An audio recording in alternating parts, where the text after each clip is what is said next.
Katie's making Chris cry already. Oh, no, that's me, Chris. It's okay. Welcome to the finale. He is the mudslinging. Welcome to the finale of the Boogie Man.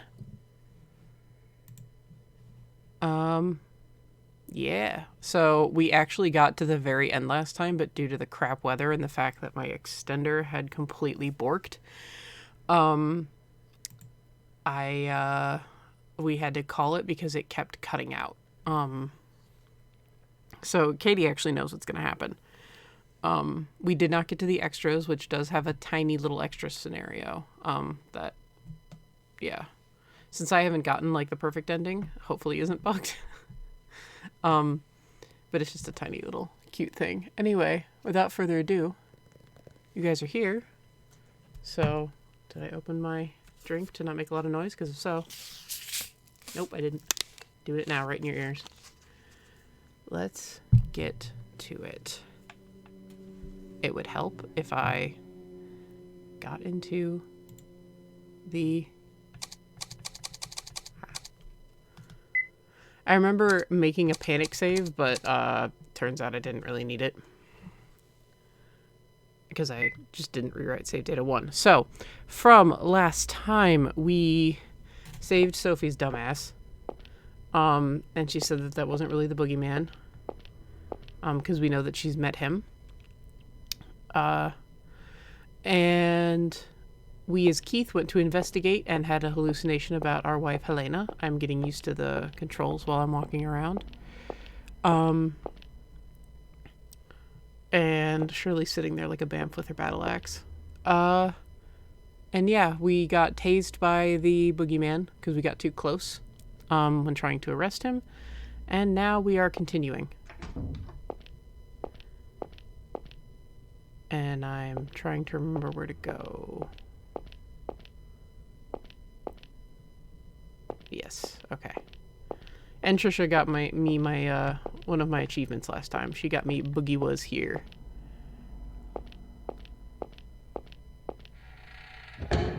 So after I finish this, I'll just have one glitched trophy I'm gonna have to try to get, which you usually automatically get after, or achievement, not trophy. Lord, you can tell I've been, playing a lot of the Final Fantasy VII Remake, and I'm also tired.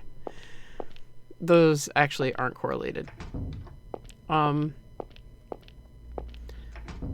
yeah, I have a glitched... fucking stairs. I have a glitched achievement in here because it's supposed to pop after you save Shirley. And it just hasn't, and that's been a problem with a lot of people, because other than that, I'll have a perfect game. But some people said they've got it on a second run-through, and I don't know if that was a second run-through after a perfect game. I don't know. This doesn't really have, like, a second play... like Crooked Man and Hanged Man do. Okay. Keith, are you going in there? Can't I? Well, Don't tell me you're afraid. Remember, all the dogs, the boogeyman sicked on Sophie are asleep in there. Thanks to the intervention of the Sandman. when I was a kid, this wild dog chased me around for like an hour. For such a big guy, you're really a wimp. Hey man, I was afraid of little dogs for a long time. Because one chased me. And then a Shiba, chased me. Not a Shiba. I forget what they're called. They're mean. They look like Pomeranians, but they're not. Chased me while I was biking down my neighbor's, driveway. With his permission. No, it wasn't a Shih Tzu. I don't remember the name right now. All you want to hear is a ringtone. Won't open. It seems it's caught on something on the other side. You're more heartless than I thought, David. Is he behind there? Don't mind him. Let's go. Your mother's crying down in hell, you know. Can't you hear your mother's pitiful wails? Why did my dear Davy leave me alone? I don't want to be alone. Please don't leave me alone. Davy, oh Davy. Calm down. Don't listen to him. David, doesn't it hurt leaving your mother all by herself? A real thoughtful son. He'd go to be by her side right away. Or do you feel relieved? To hell with that weak woman who always clung to you. Let go. I won't let him talk like that. Settle down. Don't open that door. Let go! You stupid brat! You don't listen to a word, do you? Never listens, never learns. Must have put your old man through a lot of trouble. Keith, don't talk about David's dad. What's that? I said your father must have had it real hard with you. Jumping into danger alone, following when I tell you to stay. If that's not being a brat, I don't know what is.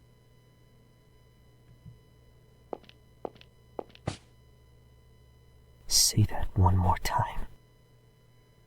So it's not just your eyes that are busted, but your ears too? Or is it your head to blame? Getting riled up over every little thing.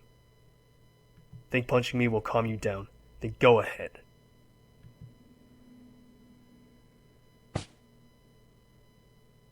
Let's go.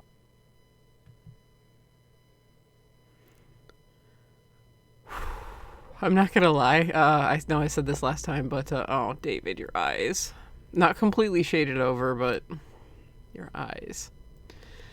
That is my favorite scene in the whole game. Playing it through is like a gut punch. Everything about it is like a gut punch.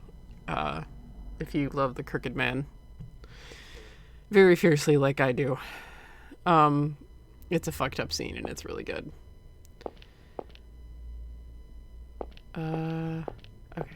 Okay, cool. I just had to make sure nothing else triggered. I'll open. Oh, that's right. Yeah, yeah. I know you missed that part last time because you would have been freaking the fuck out in chat. And so when I saw you starting to freak, I was like, yes. This is what I wanted. Okay. Immediately move.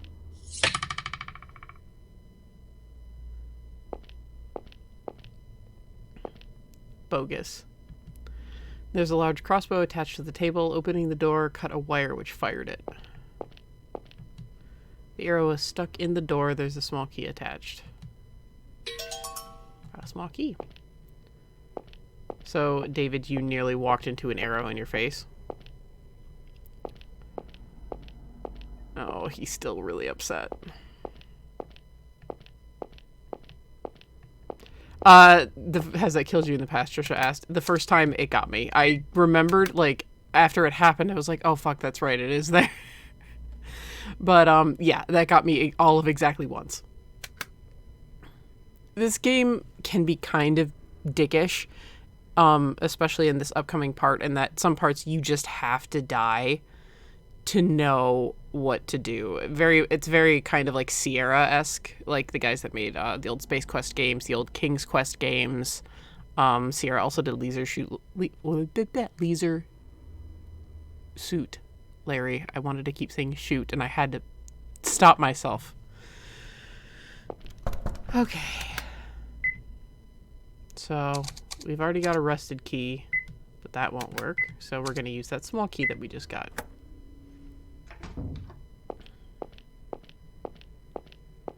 Hey there, David. What are you looking up at? Look down below. David. I finally got you snared. That detective was a bit too perceptive earlier. Killing you would put me at a big advantage. A critical hit to the detective. Oh, this is getting good.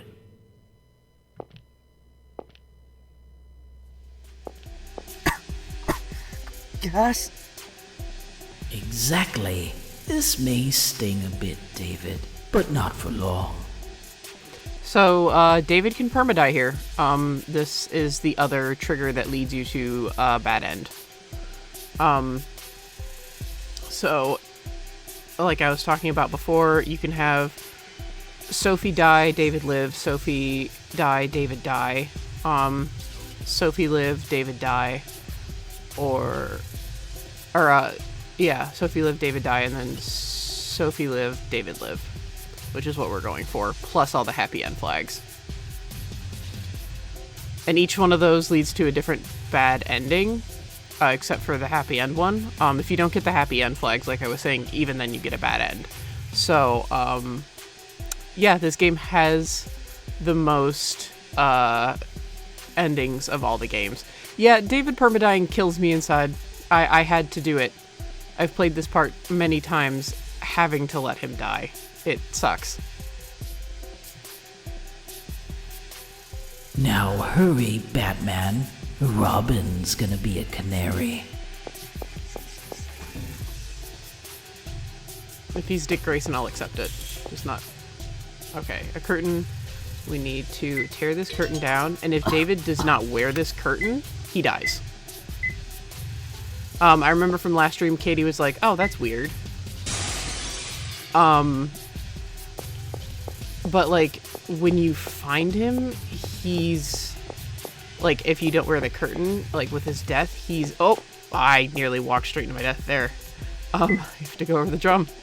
He's, like, there's something wrong with his flesh, so I think there's something in this gas that's, like, all messed up. Like, that just messes up your skin. Okay. Ah! Ha! I was at 339 both times. Alright. Alright, let's go. So this is the part where it can be... Yeah, that's what I'm thinking too, Chris, like acidic properties, but I mean, Boogie Man's pulled some weird shit here. And this is what I was trying to get at earlier. The gas is leaking out of the drain at the bottom of the fountain. So it's coming from the waterway underground. So, like, that sort of gives you a hint as to how to get to David. But yeah, this is the part that's kind of dickish and Sierra-esque. If you don't know how to, like, solve the puzzle right away. That's a rusted door, so we use our rusted key on it. We would like to go down. You kind of have to die to figure it out, unless you're following a guide. There's that corpse that we found earlier. And we did find this small room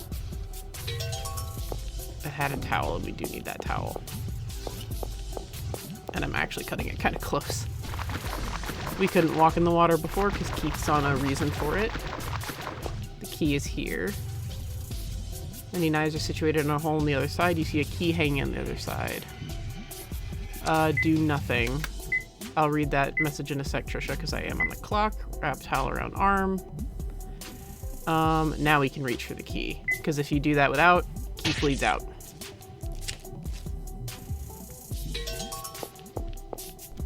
Okay, locked door. Bronze key. Hurry up, I'm on the clock here. Okay, we're good.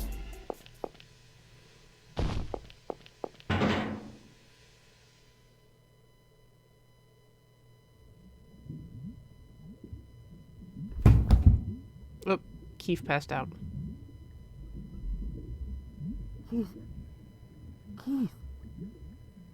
Keith! Okay, Trisha says the gas they used in the gas chamber during boot camp, that's right, you were going from the Marines, would make it incredibly painful to breathe, and also your skin would feel like a bunch of needles were being stuck. Oh my god! Holy shit. That is intense. I mean, they're Marines. The only thing better than them are the SEALs, but like, shit.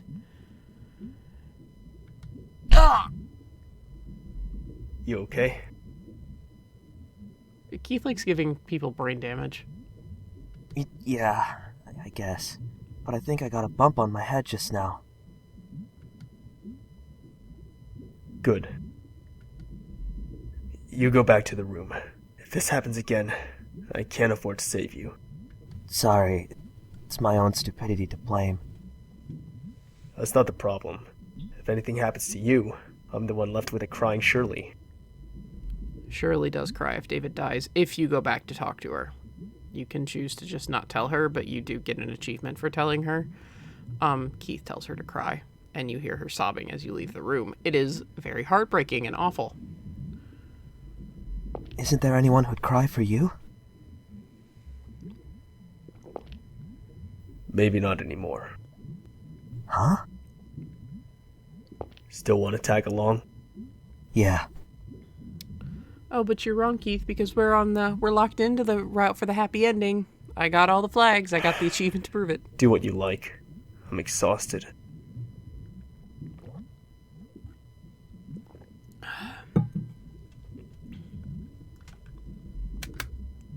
Okay. Oh.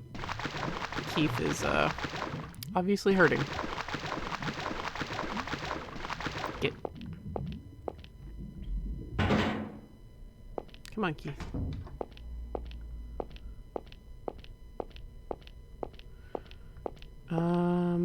Yeah, we still need to go this way once he stops having, twinges.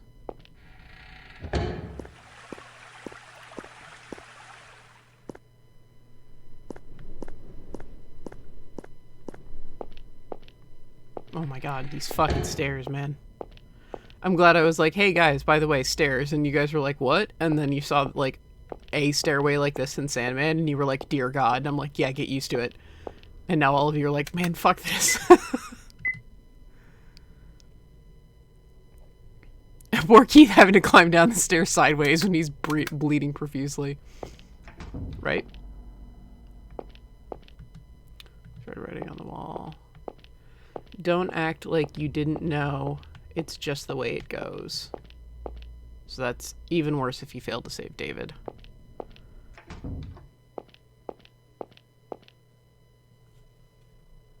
And this is the room where Trisha helped me get my damn achievement. I thought you had to get the shut up on the wall, but I didn't get the feel so bound over there on the other side of the table.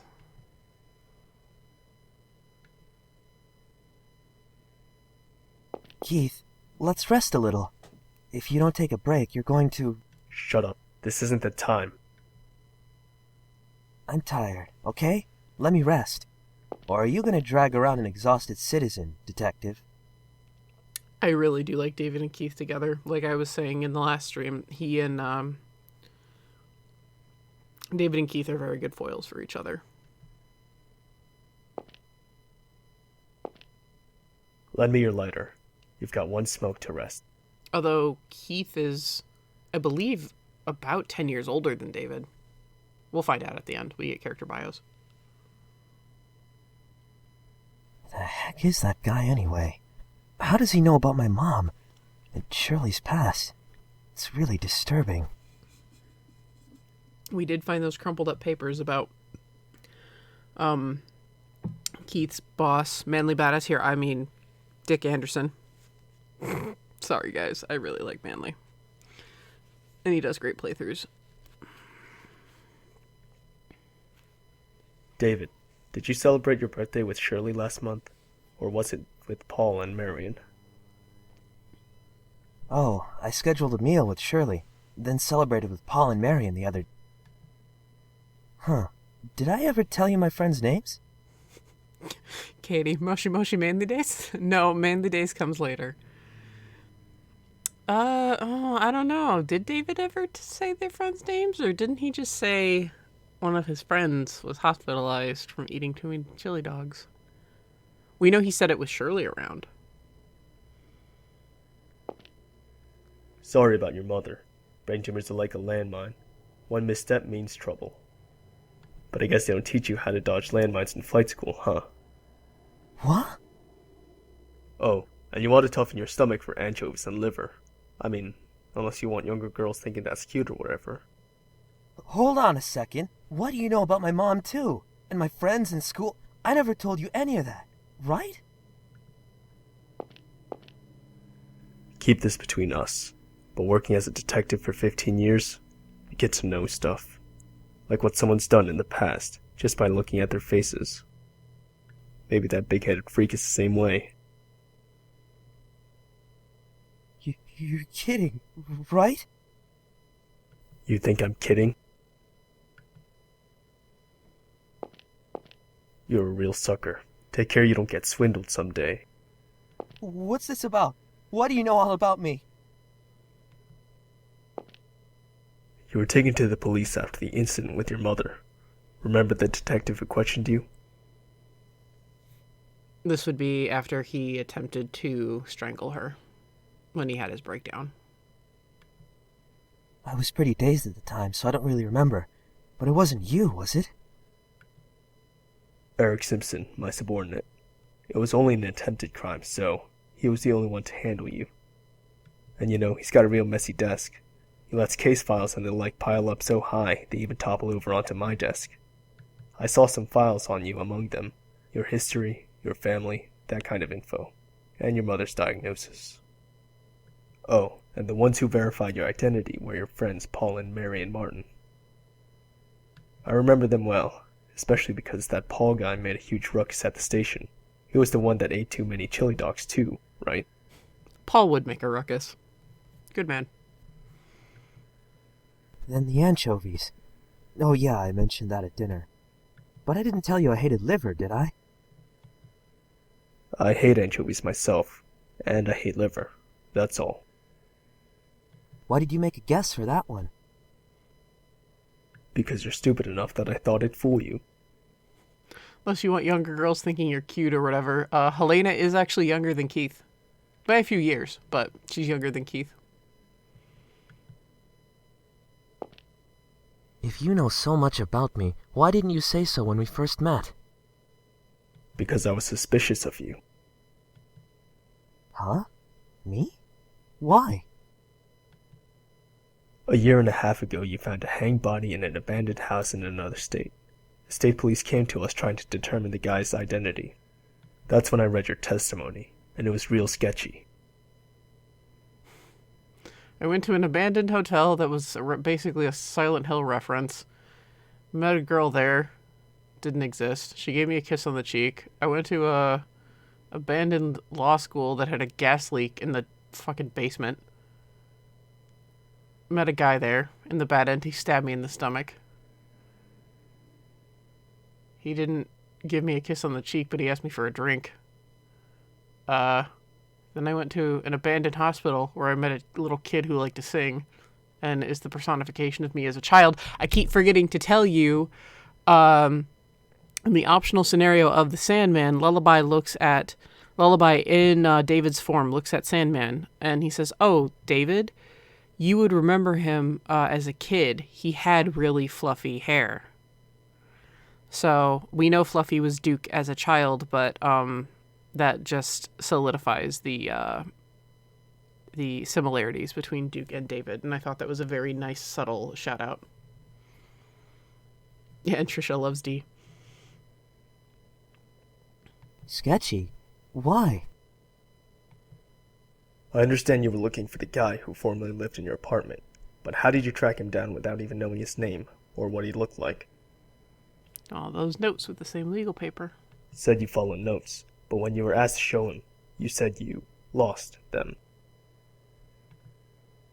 You said you shot a man in the house, but there was no gunpowder on the gun, no dropped cartridges.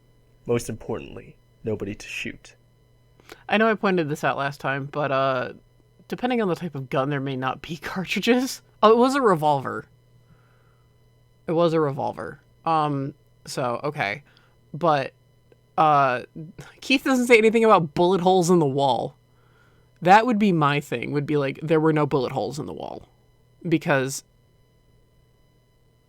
you know, now we're calling into if the Crooked Man was actually something that existed and could actually grab you and hurt you. You know, then if he wasn't, like this is suggesting, then the wall would be riddled with bullet holes. Although the gunpowder residue is solid evidence as well. And then you just happen to find that former tenant's corpse. You gotta know that's suspicious. But it's true. I was led there by the notes he wrote. Once I found the body and called the police, I realized they were gone. So did the notes even exist in the first place, or was it just Duke's call? And I did shoot someone, but I'm not sure if it was a person. As you testified, but I guess that doesn't matter so much now. I was wary of you because of what you could have done. I didn't want to leave Helena with a madman. Helena even says herself in the next game that her name is Helena. If you did anything even a little weird, I was going to turn around and take my wife home. And not Helena. Do you still distrust me? When we first met on the boat, I intentionally told you that I was a detective. Somebody with something to hide would be alarmed. But then you just said cool, so I was a bit less wary. You might be crazy for all I know, but you haven't shown any sign of being dangerous. Listen, everyone's got bad stuff in their past. For somebody who shouldn't know it to dig it up and use it against you, that'd agitate and anger most people. He knows that well. He's showing off what he knows to upset all of you and control your actions. He's done it to you, to Richard, to Lance. Lance, too? He's an ex-journalist. Took photos of that job, too. When he published articles, he signed his photos with LK. On another ending route we don't know about, Keith is actually a fan of Lance's old work. That's how he knows Lance. He really liked Lance's journalism. It was very blunt and to the point. He investigated the state police during a sexual assault and murder case 3 years back, but went too far. The victim's family and civil liberties group attacked him for invasion of privacy, and he was driven out of journalism. How do you know about all that, Keith? Doesn't matter. Well, I understand that those are the guy's methods, but how does he know all of our pasts in the first place? The boogeyman lives in your closet, right? So, he's always watching. Watching when you nearly killed your mother. Watching when you were snuggling with your wife in bed. Don't make threats like that. He's only human. The appearance, the weapon, the info, it's all just to scare us. You're taking it pretty well, though. It's all cheap tactics. It's not going to scare me. Yep, that's our detective. Nothing scares him, even though his wife might be in danger. Still calm. If I let myself be shaken, you'd all follow suit. I can't protect anyone if I get distracted. A detective doesn't just go fishing for corpses. I've got my lousy pride and my duty. Can't just watch while someone kills people with a grin on their face. Even if you're forsaking someone important to you? What are you trying to say? There's a big gap between your ideal and what you really want. It's contradictory. Isn't that painful for you?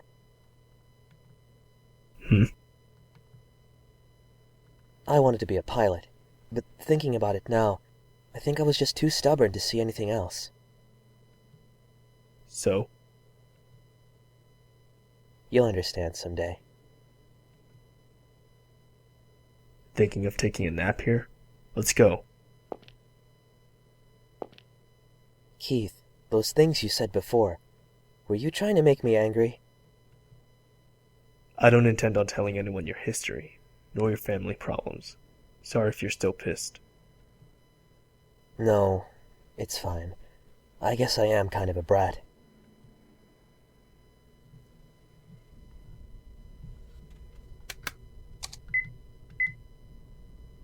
Oh. Keith is under some duress, but I mean, he's slowly bleeding out from the arm. A sexy brat. So yeah, some pretty fucked up stuff. So, Katie knows the answer to this already, but, Trisha, Chris, here's a question posed to you. Do you think the boogeyman is actually a person, as Keith surmises, or is he something a bit more supernatural, like the Crooked Man was and the Sandman was? This painting, yeah, this is the very famous one. I think it's of Zeus eating Katie or not, it's not Zeus, it's Kronos eating, I don't know, one of his kids. Katie can correct me, she's very good with Greek mythology, but this is a very famous painting. Like, as soon as I saw that on the wall, I was like, oh, it's that one painting of Kronos eating his kid. Looking closely, the frame is raised a little.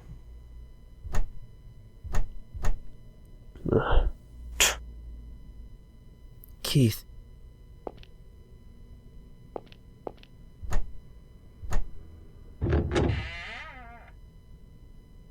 David's strong. Remember, he carried Dee up that ladder when his body was weak from gas. Dial lock on the door. A painting. An iron door. Okay, Chris's vote is for supernatural. Okay,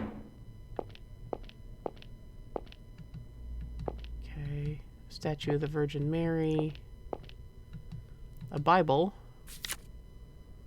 And yes, these are actual Bible verses. Chapter 1, Chapter 2, Chapter 3, 4, 5, 6, 7, 8, 9, 10, 11, 12. That's obviously a puzzle. I actually don't have the guide up right now. Trisha's saying I think he may be more on the supernatural side, but I feel like there's a part of me who portrays more as a human. It's rough because he is more human than any of the other big bads. He is more human than any of the other big bads. Let's see, there's a scrap for a notebook on the table. Got a notebook scrap. We'll look at that in a second. Painting. Bible passages that look like they were written by a kid. Something's written in the margins. There can't be anything like limbo. Mom and Dad say that since I haven't been baptized yet, if I die, I'll go to limbo. But there can't be a limbo. I don't want to go to limbo, and I hate this meditation room too, and I really hate these Bible passages, but it's much better than the closet. I really, really hate the closet. That's what I think every time I'm yelled at and go in there. But I just do the same things again and go back in there. When I'm in the dark, cramped closet, I wonder, if I stay here forever, I wonder if I'll turn into a monster. Like a movie monster who kills his mom and dad and messes up this whole house. But when I leave the closet, I'm just me. I couldn't become a monster. I couldn't. So I always apologize to Mom and Dad. I'm sorry I was bad. I love you more than anyone in the world.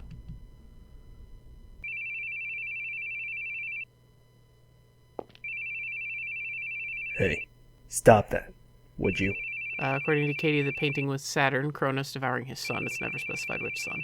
Huh? Stop that thing. It's hurting my ears. What does? Your phone! I hate hearing phones ring. It's yours, right? Make it stop already! Calm down. Make it stop! Calm down, please. Where are you hearing a phone ringing? There's no phone ringing. In fact, I think I lost my cell phone earlier. So please, calm down.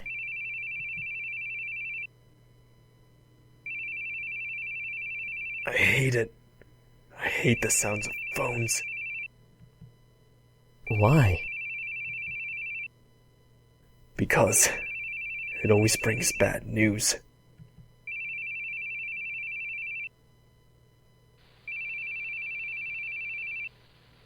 Excuse me.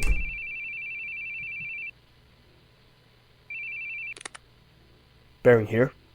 Yes, that's right. I'll be there.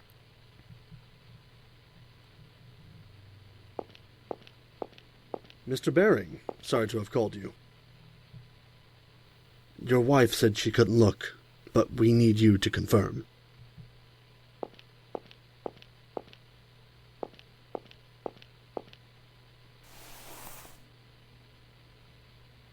It's my son. Are you sure? He's wearing the clothes from this morning. My wife sewed his name on then. Todd Baring. Check behind the neck.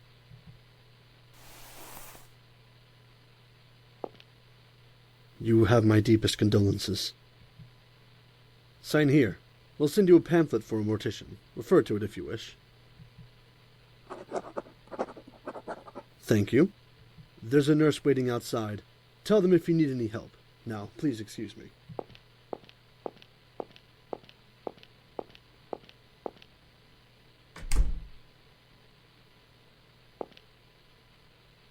Helen. It's me.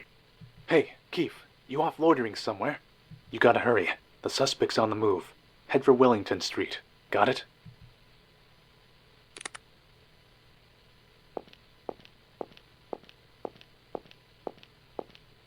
Don't go. Stay with me.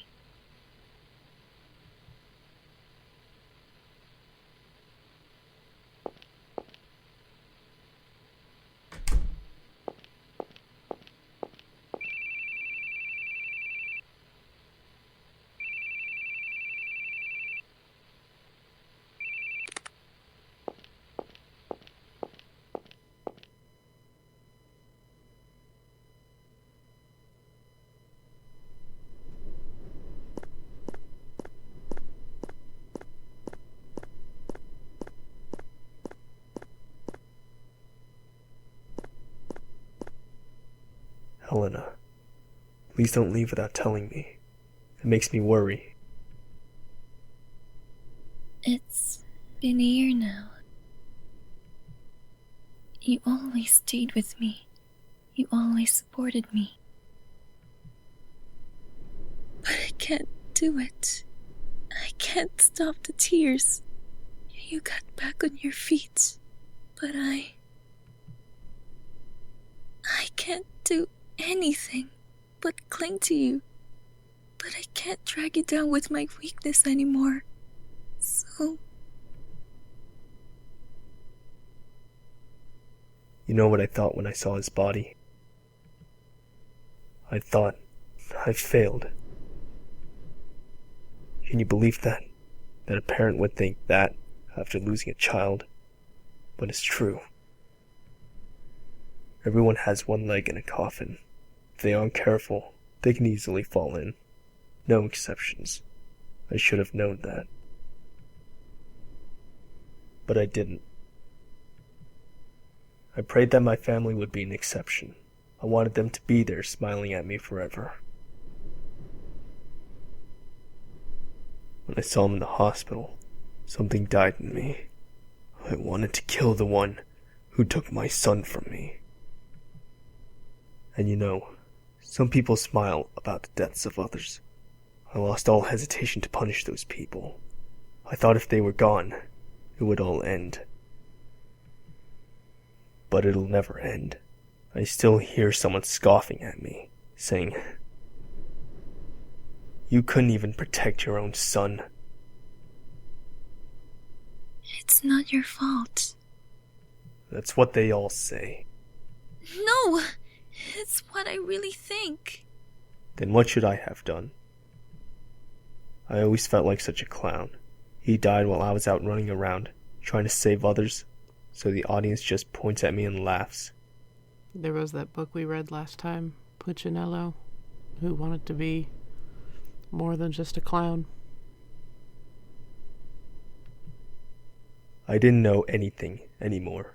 Why I smiled, why I cried, why I got angry. I forgot how I even expressed those things. Even when I saw him dead, I didn't cry. Now it's just you. You're all I have left. I'll keep praying for a sunny day, and until then, I'll be your umbrella. Who will keep you from getting wet? I don't care if I get wet. Helena, if you give up on me someday, then I want you to just forget about me. But please, for my sake, don't leave me alone.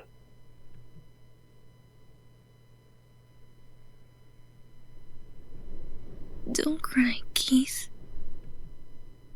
I never cry. No, you're crying. You've always been crying. I'm sorry for pushing my complaints on you. I'll get stronger so I can protect you. Whatever happens, you're someone I never want to lose.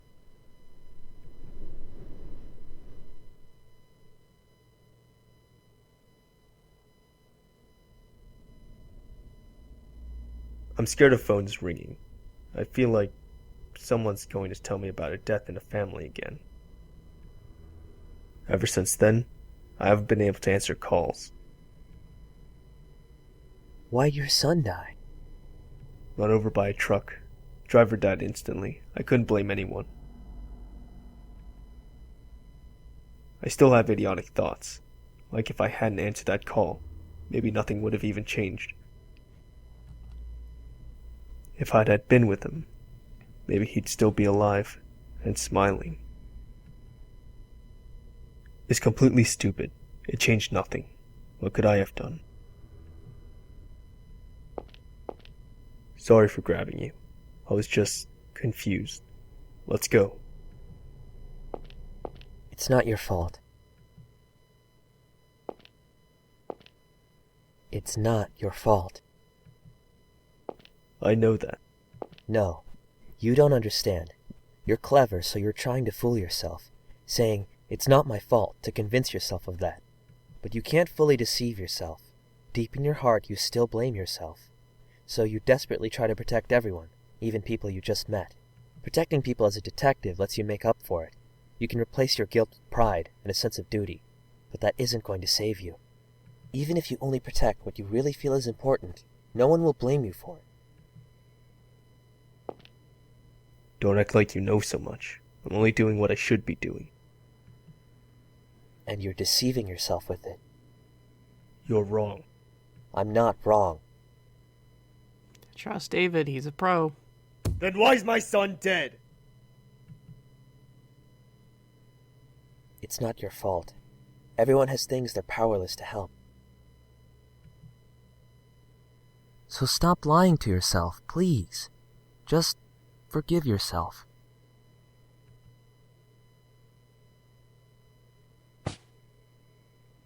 Let's go.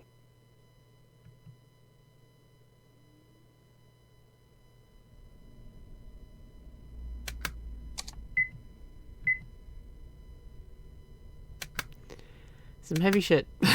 I do identify with Keith in that I'm afraid that a phone ringing will bring bad news, especially if it's in the middle of the night. If ever I hear a phone go off past like 10 p.m., I freak out. And just kind of foolishly wishing that, you know, maybe if you'd never picked up and answered the call that was like, that delivered the bad news, that it wouldn't have happened. Or if you hadn't heard it, then it's not real. That's pretty fucking relatable. It was around here that I really did start to warm up to Keith, even though he did fuck up with Helena in the hospital. People don't always make the best choices during grief. I know that firsthand, from myself and from those close to me. So, I mean, what he did was bad, but I can't really fault him for it at the same time. But I really warmed up to Keith in the next game. I will say that. You find out a little bit more about Keith in those 2 rings that I was telling you to pay attention to on his and Helena's fingers. Keith becomes like kind of a better character in the next one. This door wasn't open before, but I'll let you guys talk about that heavy subject matter while I go get my anti-crazy pills, which are just across the room, but I have this pesky headset on. Hang on just a sec. Oh, that was my chair.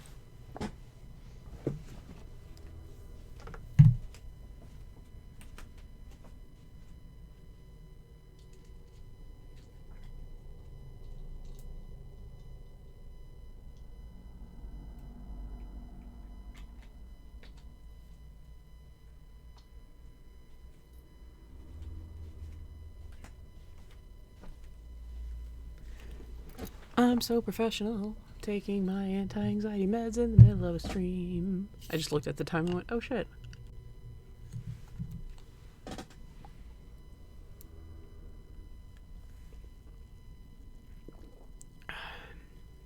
We are very close to the end.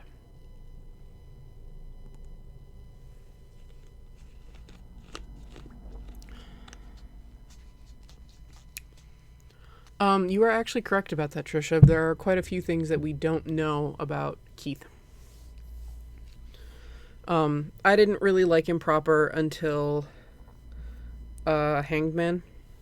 I will be completely honest about that. Like, even at the end of this, I was kind of like, okay, he wasn't bad, but meh. But I actually started to really like him, like actually like him more in Hanged Man. And I'll explain why when we're actually in Hanged Man.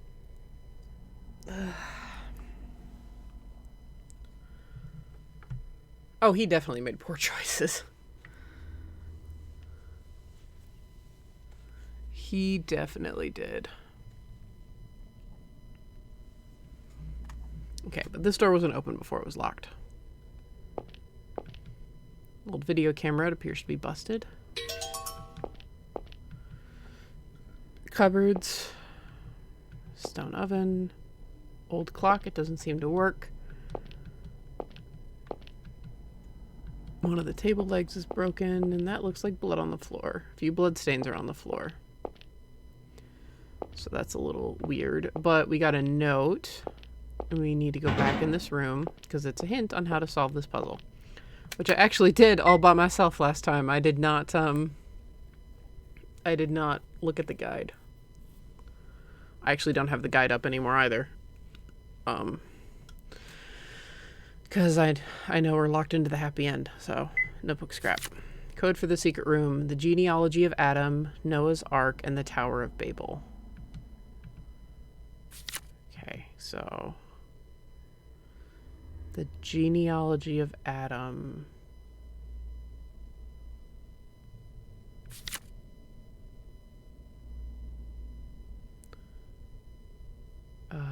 Five. Noah's Ark, yeah. Okay, 5, 7, 8, and 9. And then the Tower of Babel is chapter 11. I do know some Bible stuff. It's not a lot. So it's 5, 7, 9, 7, 8, 9, or 11. And 11. 5, we'll just try 7. Ah! Hey! An old magazine from about 10 years ago. Old videotape. Magazine from 10 years ago. Movies, tapes, DVDs. Mix of old and new movies. Like 7. And Saw? Covered with movie posters. Empty drink bottle. Old-fashioned TV, so a CRT. Old video, or a video and DVD player looks relatively new. So let's use our old video camera on that.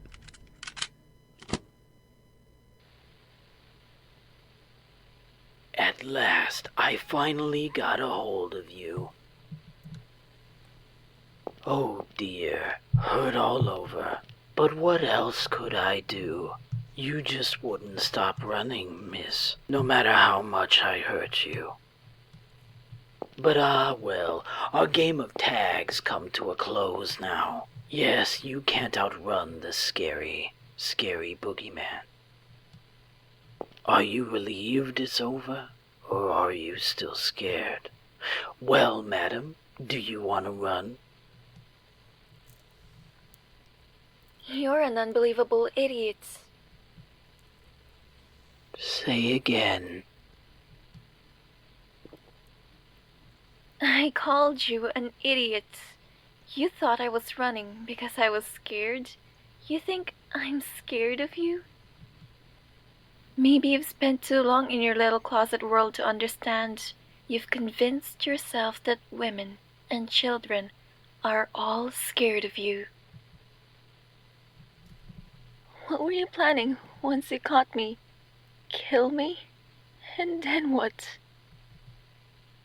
You'd go to kill Keith, right? You told me you had Keith in your hands. Whether he'd live or die was up to me. I guess that was true. And all this time you've been foolishly chasing after me. You could never kill him. I'm weak. I can't be as strong as Keith is. But there is something I can do, in all my weakness. If I can keep your attention away from Keith by running all the time, I'll run to the ends of the earth. You poor, stupid little Boogie Man. You really are such a child. You just love bullying anyone weaker than you. Go ahead. Have fun in your little world. Call yourself a villain, a monster. But I'll never let you bring my husband into it. Helena's crowning moment of badass. Don't you dare lay a hand on him!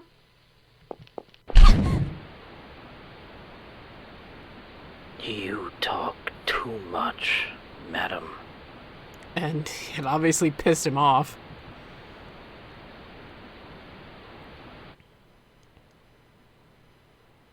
That's terrible.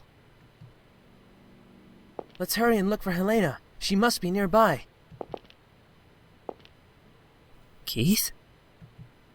Keith, what are you doing? We have to hurry. Keith, are you listening?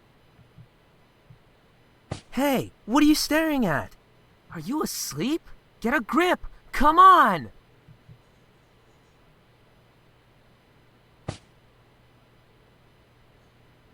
I'm awake. David, you look for Helena. She should be near. Huh? What about you? What are you gonna do? I'm going to go kill a monster.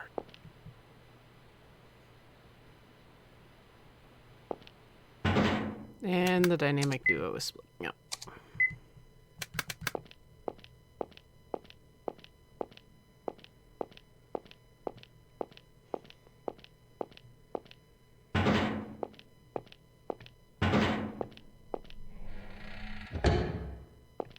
This is the hallway you are yep. That's the gate from the other side.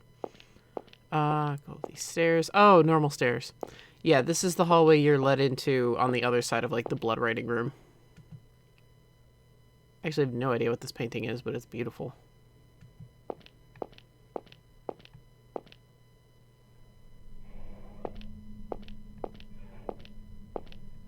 My nemesis.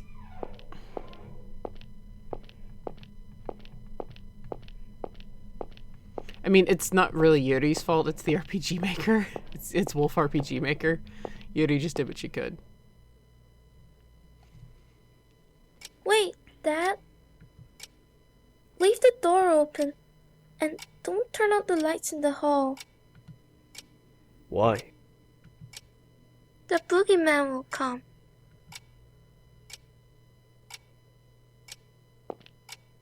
What kind of guy is this Boogie Man? He has long nails and kidnaps kids. He lives in the closet. A kidnapper? Well, can't leave a guy like that on the loose. Alright, Dad'll give him a good beating. Hey, Boogie, you in there? What the? Hey, let go.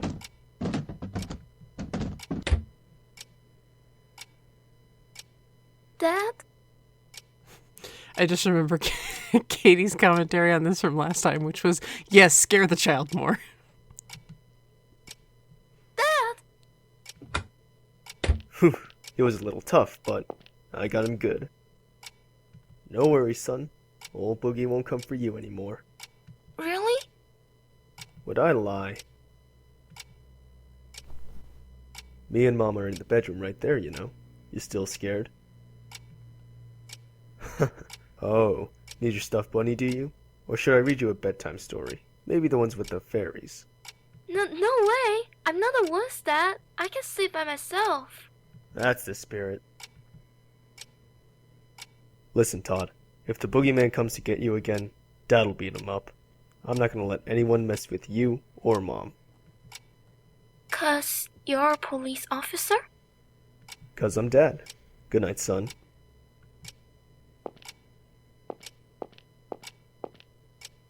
Should I leave the light on? It's okay. I've got you and Mom. Good night. I love you.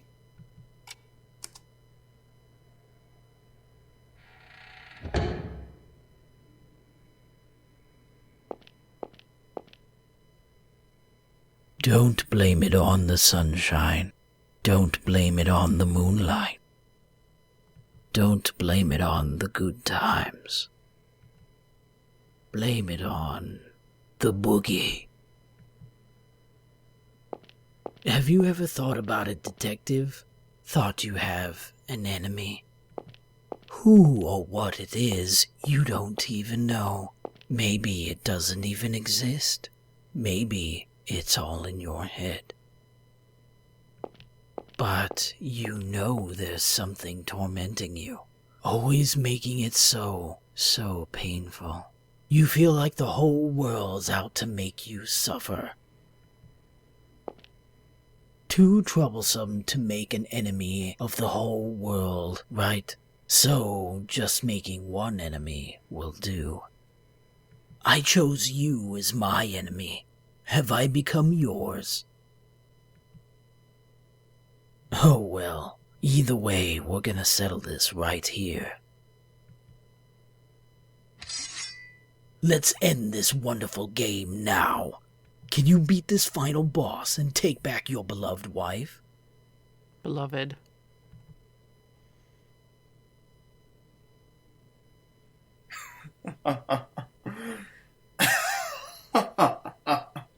That's so funny.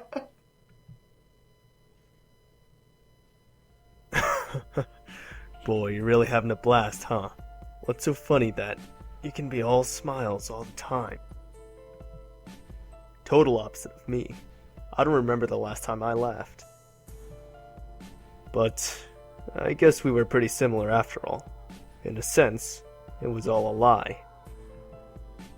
You're always grinning ear to ear, but you're scared, aren't you? So you keep running.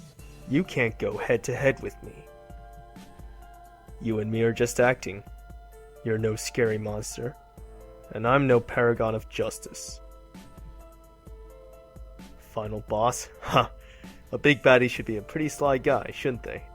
But taking hostages, always on the run, the only thing you can chase after is girls' rumps. You know, I wasn't planning to do anything with you. As long as the others were safe, I was fine leaving you be. I'd secure your hostages and scram, then just leave you to the local police. Because I'm not chasing you. You just keep running from me. What I'm really chasing after, sorry, but it ain't you. That's right, it's not you. You're my enemy. Spare me the sleep talk. Why would I make my enemy a dunce who just sneaks away? A coward who hides in the closet and threatens kids. And your enemy? Not me either. You've got a lot more enemies. If you go to the slammer, you're gonna be a real popular guy, I can tell. But this is a great chance. No hostages to get in the way, no one watching, so I can do whatever I like with you. Detective, criminal, that doesn't matter now. You've done the number one thing to get on my bad side. You chased after my wife's rump. He did say that Helena had a nice ass and he did enjoy chasing it. Don't talk about another man's woman like that. That alone is enough reason for me to beat you down. Don't you think, Boogie?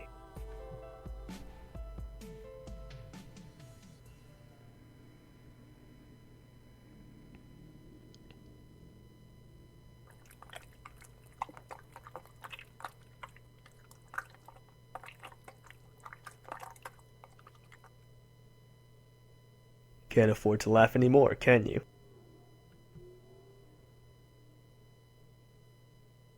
Back to your closet, Boogie Man. You don't have what it takes to make it over here.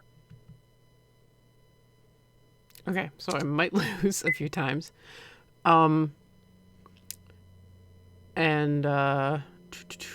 This is an interesting final fight. I'm going to say it now because I'm going to be focused on winning. And that you actually don't have a weapon. You're just trying to beat him essentially with words. In every other ending, when you do fight the boogeyman, you have that fire axe. You have to be careful. You can't chase him too much or he aggroes on you. He does 30 damage too, and you only do 5, so you gotta be careful. This is what I mean by I might die. Yeah, because he's tough. You can't chase him too much, or he strikes back, but you also can't run from him too much. It's a weird balance of a fight. It's very, different than, the Crooked Man, or the Sandman, which you could kind of brute force. Damn it.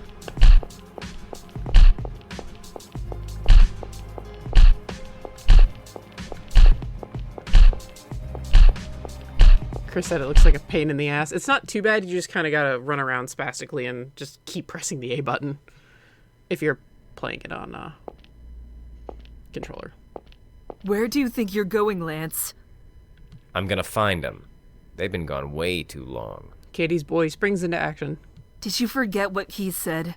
It'll be a burden on him to move around on our own. Well, then after all's said and done, we'll tell him we did just what he said. Of course, you might have all gone stone cold by that time. Oh, funny, Lance. Don't joke about things like that. Thank you, Shirley. Sounds like a joke to you? We got 2, maybe 3 corpses around here? 7 to 10. What part of don't you get? Stop, you two. Don't fight. We'll go search together. I'll lead the way. Sophie and Shirley, you hold hands. And Lance, you watch the rear. Papa. You really want to go? Yes, we'll be all right together. And there's something I'm curious about. What's that? This whole incident may just be a great big farce. What do you mean? Let's be going.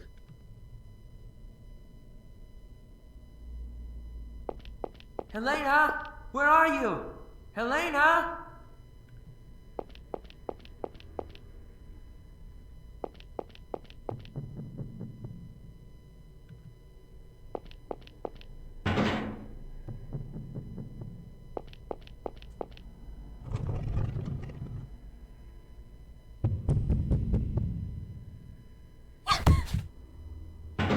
Helena!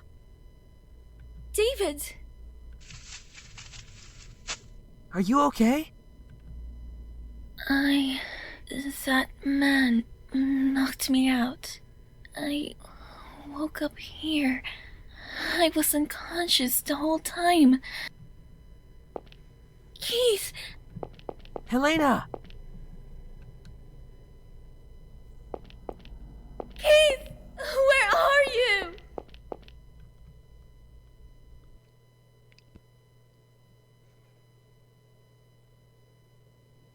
Always on the run, huh?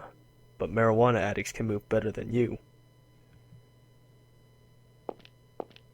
What's in that big head of yours?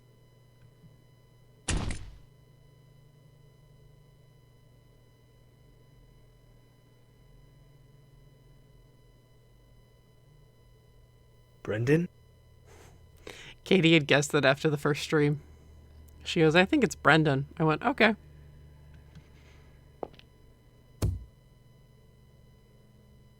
You lose. Detective.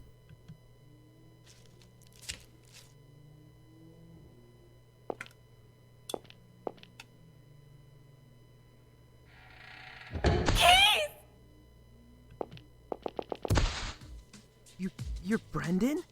Why? Stop moving around. Keith, Helena. We have to stop the bleeding. Lance! Richard, help me out. Sophie, find something to tie him with. Keith! Got you. Keith? You... Helena, when we get home, let's finish our conversation. No more running. No! Keith, stay with me, please! Keith!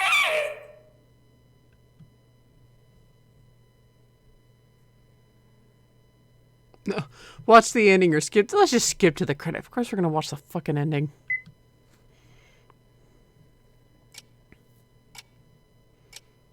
The servants and Stevie. 10 people died all told. I'm sure glad to be alive now. Feeling glad to even have air to breathe. Listen, don't you say a word about all this. Especially not to your coworkers. If it takes money to shut your yap, I'll pay any price. Oh, bribery. Where's that money coming from? My own pockets. Listen, you guys can distort the truth all you want, and I won't say a peep, 'cause that's freedom of the press. But this is different. I've got no tolerance for people pointing and laughing at a wounded friend. Do I gotta tell you again? I'm not a gossip guy. I hate cops, sure, but I hate gossip too. I won't ask for money, and I won't say a peep, 'cause I'm grateful to the guy. So quit hounding me. But, as an involved party, I've got a right to know what happened there. I just can't wrap my head around it. I talked to Brendan at dinner. Heard he got tired of the musty old castle and ran to Hollywood. Had a lot of fun in the movie biz. So what was the motive? Guy's gone silent. Sounds like he convinced you he was a goody two-shoes. But I bet you heard a different story in Hollywood. Now that's the kind of thing your lot should be writing about. Nobody knows people's past, usually. But it's easy to fool you into thinking otherwise with a little acting. And once you know somebody's past, you can lead them by the nose. He tricked you all, and tried to kill you. What a farce. Not sure of the motive yet, but he was pretty systematic about it all. Spent a ton of cash beforehand to check up on all the tour attendees. Even did a background check on me. On you? Why? 'Cause I was going to be on that tour. No wonder I thought he knew me. The hell, so he just researched us? That's the oldest trick in the book for us, saying, I know all about you. It makes you superior to the other person, so you can control them. Then they freak out and have to submit. He knew that tactic well. Seeing right through people without any tricks. That's what makes a real monster, ain't it? In his case, he just used money and connections to dig up people's pasts, and played the part of a monster. But the research wasn't to select candidates. So he just picked randomly. Damn, was he just in it for fun? Now, my turn to ask questions. What you tell me is the only way I can figure out this incident. Give me anything you got. First, Brendan, or Boogie rather. What kind of man was he? How should I say it? I suppose he had no emotion. That's how I saw him. He said such terrifying things without a care. He hardly showed any human feelings. He really was like a monster. Huh. Keith told me he was a real jester. Jester? Absolutely not. I would have much preferred if he were at least a little silly. He was a very disturbing, terrifying man. He was totally calm as he did awful things. Richard, you seem to have a suspicion he might be Brendan. Why do you think that? When my daughter went missing, and I panicked thinking that man might have taken her, Keith told me something. This was the kind of person who would show corpses as decoration, so if he did take Sophie, he'd show off proof of it, meaning she was still safe. Luckily enough, I didn't see them, but indeed, evidently, there were many dead bodies left around. As Keith said, my daughter hadn't fallen into his grasp. He was correct in his assumption. That made me realize something unusual about what he'd said. Keith said he saw the moment Brendan's neck snapped, and his corpse was quickly dropped into the basement. Isn't that odd? Why did he quickly put Brendan's corpse out of sight? Why did he treat him differently from the other victims? 'Cause he didn't want you investigating it. He's got some keen insight, I'll give him that. So you suspected this was a farce plotted by Brendan? No, well, I suggested that since Keith hadn't checked the corpse, he might still be alive. I only wanted to believe there was a chance he was alive. I had no conviction about the rest. So I didn't speak about it to Keith. I wouldn't dare risk throwing him off with my amateur opinion. Not to mention we didn't know whether his wife was safe. Fucking Richard's got it, man. Apparently, Keith saw the moment Brendan's head came off, actually. Was it a doll? Right you are. Packed with neat little blood packs, it seems. Brendan was hung upside down and had his mouth taped up, and it was dark enough to be hard to tell who's who. Just dressing him up the same way made Keith assume it was him. On top of all those flashy rave lights, he dropped the corpse down below so it was impossible to check it closer. And since Keith saw the tour conductor killed right after that, of course, he'd think Brendan was killed too.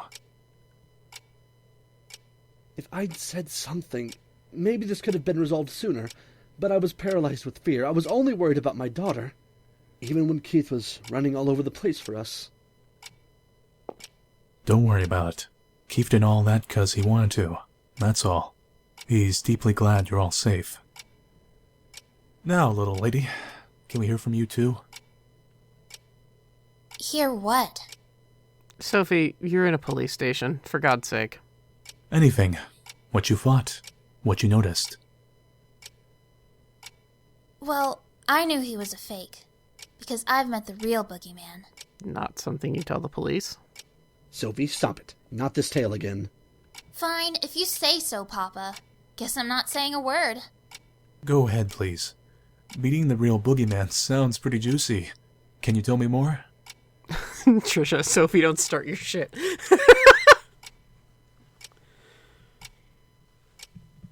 Maybe not really met. He just touched my shoulder. But his hand was cold as ice. Right away, I knew it wasn't human. That guy's hands were human, though. They had warmth, so I knew he was just a regular guy. Huh. So boogeyman's hands are cold, eh? I'll tell that to my little squirt. Anything else you noticed? I feel like he might get angry if I say this. I won't. Tell me. That guy had this cold and emotionless air, like you couldn't tell what he was thinking at all. It reminded me of Mr. Keith, a little. You still think that way now? Not even, because Mr. Keith got really mad at me. He was like, "Don't worry your papa ever again." Because you were a dumbass, and you had to have a fairy save you. Red paint? On his face? So, Keith heard the boogeyman differently than literally everyone else. So the scenario where we were Sophie, and we heard the boogeyman, that's what everybody else heard, was that really freaky, calm, completely emotionless demeanor. Thinking about that and just thinking about some of the stuff that the boogeyman said is actually even freakier to me. Just imagining, like, no emotion whatsoever. There was nothing like that. It was all red from blood spurts, though. Okay, so there was nothing on the bag either. Really? Keith told me he had a weird paint on a torn paper bag. And one more thing. Did you see any red graffiti in the castle? Or any monsters? Hear any phones ringing? No, I didn't. All that red writing was imagined too. Mr. Hoover, you're colorblind, if I recall. Maybe you just couldn't see the paint. Eric, I know you're trying to do your job. I want to smack you. Yeah, but it's white and pink I get mixed up. I can see red just fine. Well, and you, miss? I saw quite a bit of the castle, but none of that. Did you hear that from the others? Don't get me wrong. I don't think you're lying. The others said they saw nothing too. But then, that makes Keith the one talking nonsense. Remember when you were telling David his story made no fucking sense, Keith? She's on the other foot now. So, I mean, to answer the riddle, it's kind of both. I mean, it was a physical man that Keith was chasing, but it was also this manifestation of everything he wanted. And the bad ends give you more of an insight into that, and one of them, and the worst end actually, where you let Sophie and David die, he thinks to himself after David dies, I want an enemy. So he did want an enemy. It was kind of this that made him realize that it wasn't really what he had wanted or what he was looking for, like David said. What he wanted and his ideals were contradicting. So it was a bit of both, and it was more mental for Keith than it was actually supernatural. I don't think Keith is necessarily lying. David gets it. What do you mean? Because people don't always see the same things you do. No, they don't, honey.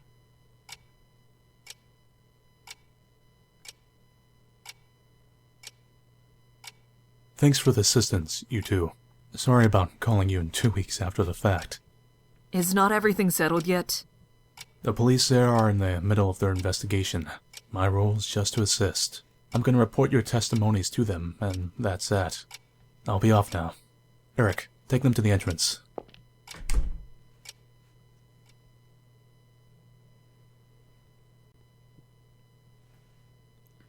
When our son died, I thought my own life was over too. I couldn't think about anything. Nothing had any taste. But tears would suddenly come anyway.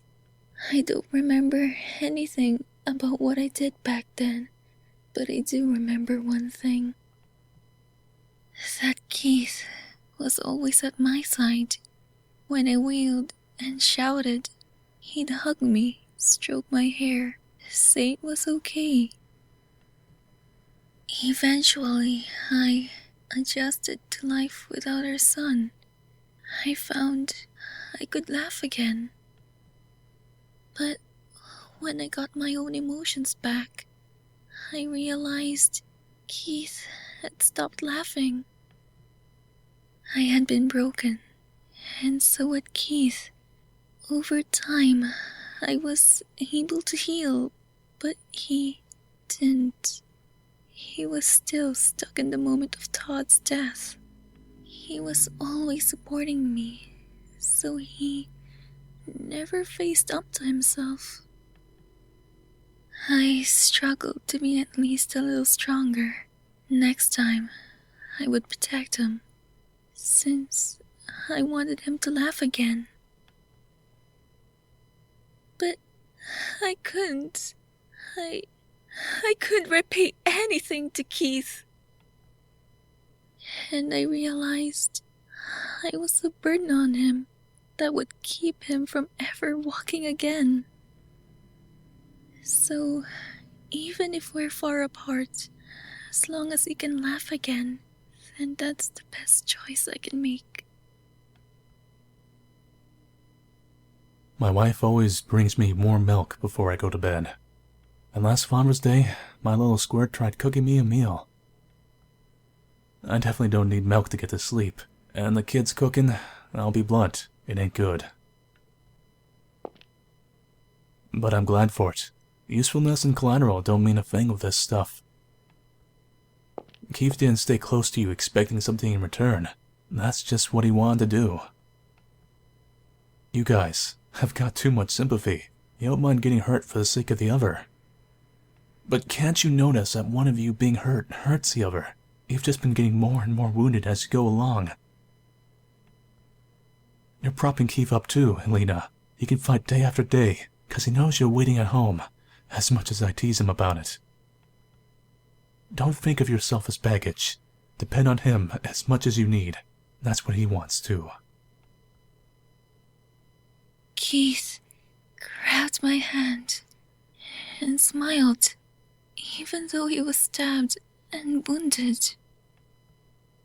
And what'd he say? Got you. 'Cause he finally got what makes him happiest. But, man, too much discrepancy between your guys' testimonies and Keith's. Just how am I gonna report this to their department? Hey, Helena, he went back home from the hospital today, right? Can I come talk with him now? I'm sorry. Before he goes back home, there's a place he's going to visit. And I'm planning to head there myself.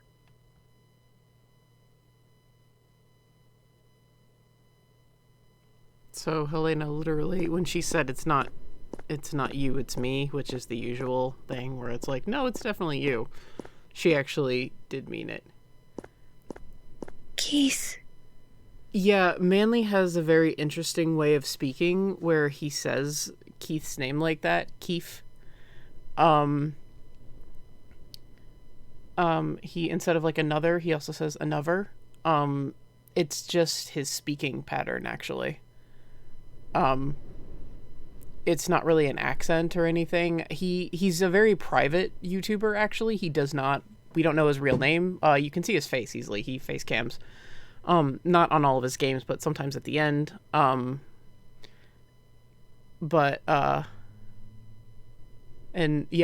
Mover. Yeah, and Mother for mother. Yeah, that's right. He does say mother. Yep. Yeah, Manly is just like Manly's great, honestly. He's climbing up to like one of my favorite YouTubers. I don't watch like all of his stuff, mainly because sometimes it's stuff I want to play, but he's a great YouTuber, and he's very like when I get to reading the Boogie Man thing, like the notes for the Boogie Man, Yuri actually talks about a lot of the voice actors. And I already told you why. Like she handpicked Manly herself because she liked that he was very informational, and she wanted Anderson to have that kind of tone, to be kind of cool and collected but playful, and she thought Manly was literally perfect for that role. So she actually reached out to him instead of asking for auditions. And he has played all of her games. She released Insanity, which was her first game, did not have an English translation. She finally translated it, and he played it pretty much as soon as the remake came out. So they're mutual fans of each other. And that's why I always say go check out his channel. He's very thorough in his routes. If there are multiple endings to a game, he does everything he can to get every single ending. It's very rare that he does not do an all endings video. He'll mainly do like the true ending first, and then he'll do a separate video that's all endings. And that's why I keep saying go to Manly Badass Heroes channel. He does a lot of that. So he's good just to see how everything pans out. And he's got really good commentary too. His reactions are very genuine. He doesn't like overhype anything. I mean, what you've heard is his normal speaking voice, honestly. That's just how he talks. It's very endearing, but he's a very private YouTuber, so I haven't heard a video where he's talked about it. But like the most we know is his face. We don't know his actual name or anything like that. So yeah, he's a very private dude, but he's great.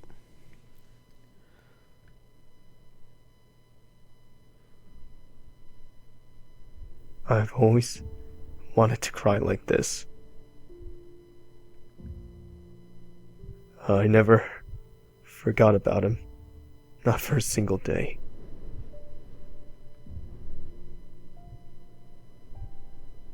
Ever since he died, I was scared. I felt like even the slightest sign of weakness would make it all crumble. I acted like I felt nothing, like nothing disturbed me. I thought then I might be able to fool everyone, even myself. It was so stupid. I was broken a long time ago. It was all garbage, but I acted like a champion of justice. It always felt off. Whoever I was working for, I never felt repaid. And I saw you were safe, and you came up to me. Finally, I felt happy again. Acting strong just made me weak. It was pointless. Todd would never forgive his father staying broken forever, because I promised I'd protect his mom. I'll take off the blindfold. I'm gonna laugh, even if it's at a stupid TV show. If I'm pissed, I'll get mad. And if I'm sad, I'll cry. First, I guess there'll have to be counseling. There's something seriously wrong with my head, seems like. It's gonna be a busy time. And it's gonna be so busy, I won't be able to do it alone. Helena, I don't think I can deal with just being a good loser. I want a chance. Let me chase after you. Let me get down on my knees. You're the only one I want waiting for me.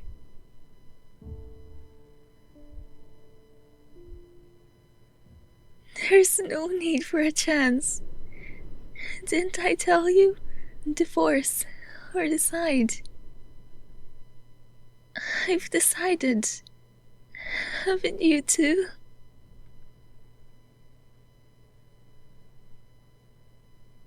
We only ever have one umbrella, so we hold it together. And it's fine if we get a little wet, because it'll soon be sunny again.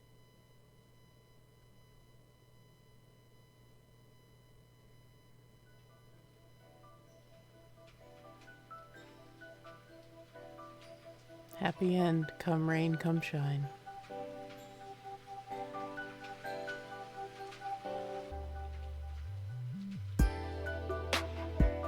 So that was Boogie Man. We do have some post-credit stuff.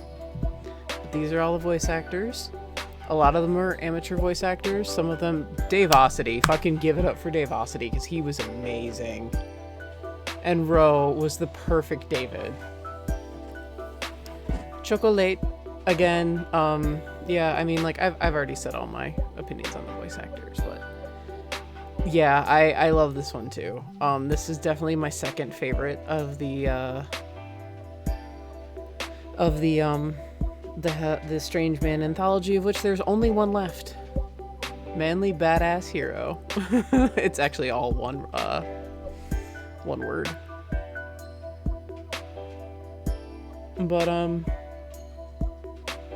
yeah, we had some really strong performances in this.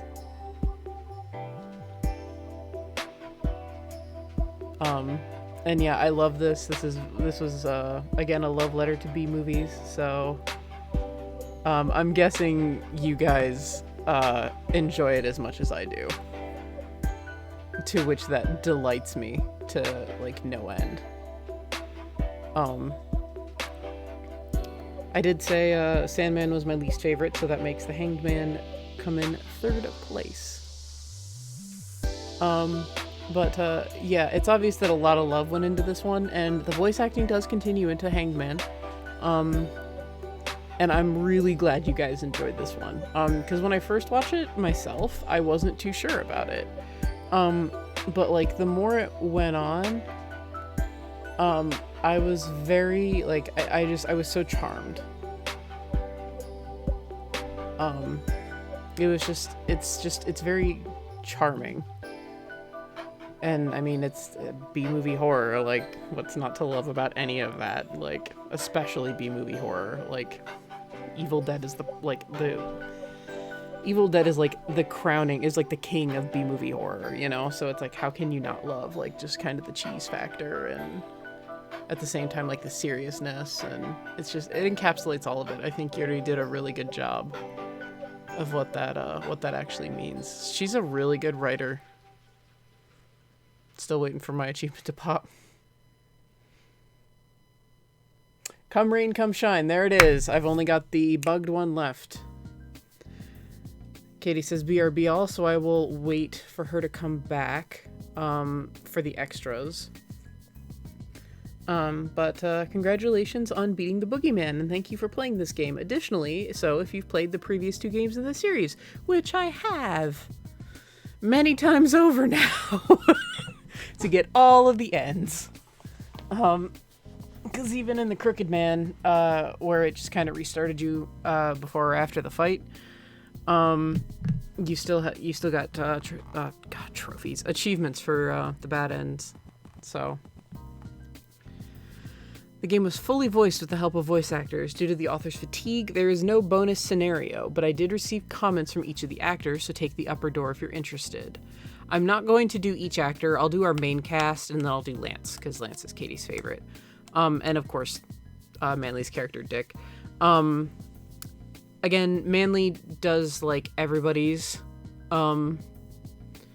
So, like, he goes through every single one. So if you want to see him interview them all, I recommend doing that. Also, definitely watch the bad endings. They're all really dark, really messed up, really good. And a lot of them actually give more insight into Keith's character. It's very interesting. It's almost like where you have to play all the bad ends and then get the good end to do it. But since I'm streaming instead of, Let's Playing where I chop it up into a video, not going to do that, especially because the pro Manly has already done it. So the Something Man series has come to a turning point. The general storyline ends in the next game. I have plans for serious and silly extra chapters afterwards, so please play those if you're interested. Nothing has come out, but yeah, she does plan on doing, like, side stories for the Strange Man series. Trisha, yeah, you love seeing all the bad endings. Did you check out his ones for the Sandman? Because Queen of the Night is, like, pretty much, like, universally, like, fans' favorites for Sandman. And they're all pretty messed up, actually. Lastly, once more, congratulations on beating the game, and thank you for playing. So we're just gonna hang around until... Okay. Whoa! What's up, Sandman?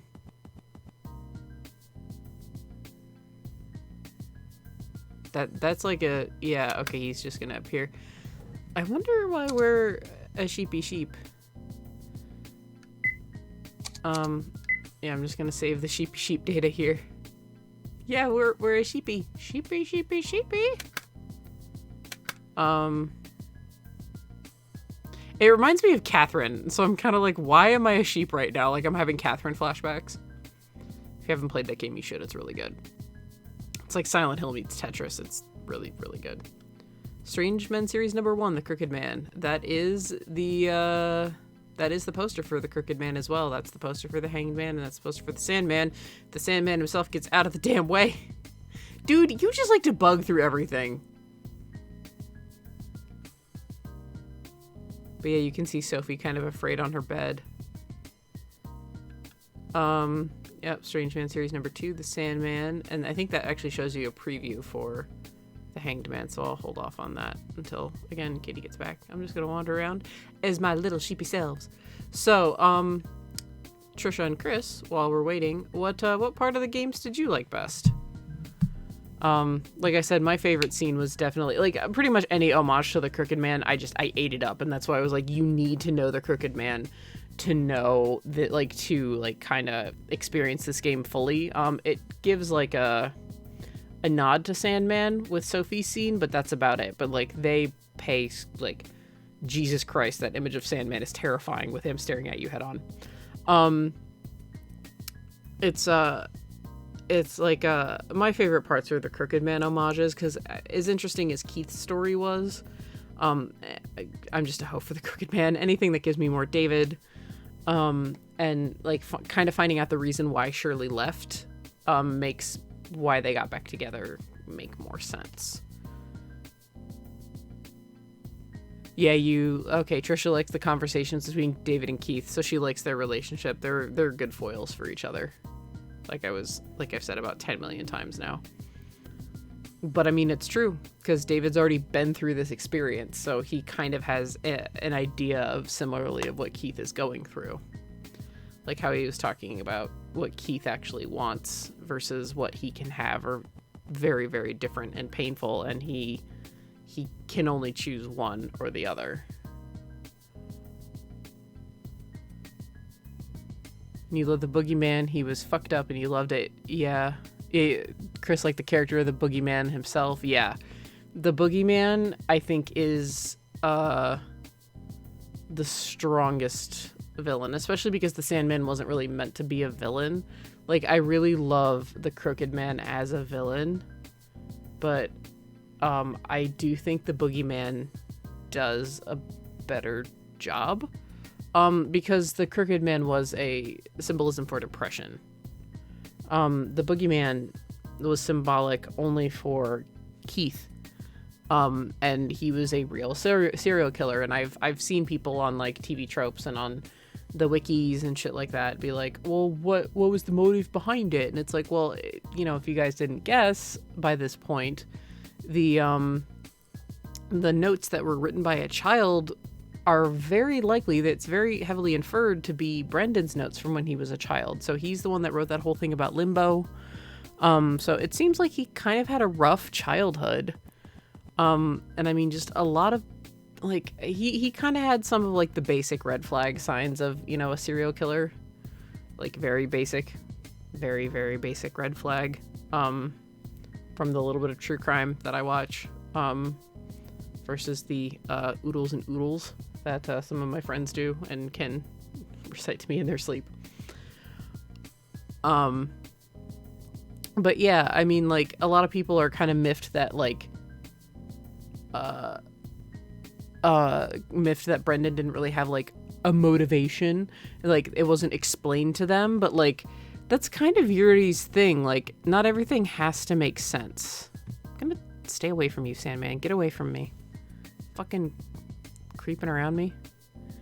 Yeah, he did enjoy killing. Like Lance said, it was just they weren't selected for any particular reason. They were just randomly selected. I mean, I'm sure Dick Anderson obviously was more of a selection. Like, I think Anderson was maybe the only one he handpicked because he is such a prominent force in the police department that if, you know, someone that high profile and his wife were found dead, it would have caused a huge scene. So Keith and Helena were very much the wrenches in his plan. Because I mean, like, as much as I love David and you know, like, as much as Sophie has gone through, like, neither of them really could have taken it because they were taken by surprise. They were suckered straight in. I wish the Sandman would stop fucking pacing around. There's a scenario with him, and I'm trying not to get too close to him. That's why. Leave me alone, Sandman. I'm waiting for Katie to come back. But yeah, a lot of people are miffed about Brendan not having any motive, and I'm like, if you guys actually look up serial killers, some of them don't have motives for what they do. Like, some do, some don't. Some give really... He's just determined to follow me. Get out of here, dude. Some do, some don't, you know, some just do it because they can, you know, just it. There's a difference between a sociopath and a psychopath. A sociopath is made and a psychopath is born. They're commonly interchanged, but that is the distinguishing factor. Brendan seems to very much be a sociopath. And they're very charming. And Brendan was a very charming person. He was the, like, I think his voice actor was meant, like I said, was meant to talk fast because he was meant to, in Hollywood, he was kind of like that fast talking, you know, like movie guy. So, but it also kind of betrays his ability to pull the wool over, wool, I'm a sheep, wool over people's eyes. I wish the Sandman would stop stalking me around. He's really fucking creeping me out, especially because he just, like, poofs in and out. Brendan? Trisha, really? Oh, you like blondes. Oh my god, Sandman. Get. Showing my sheepy butt to you. Go away. He really wants me to do this extra scenario, but I'm waiting.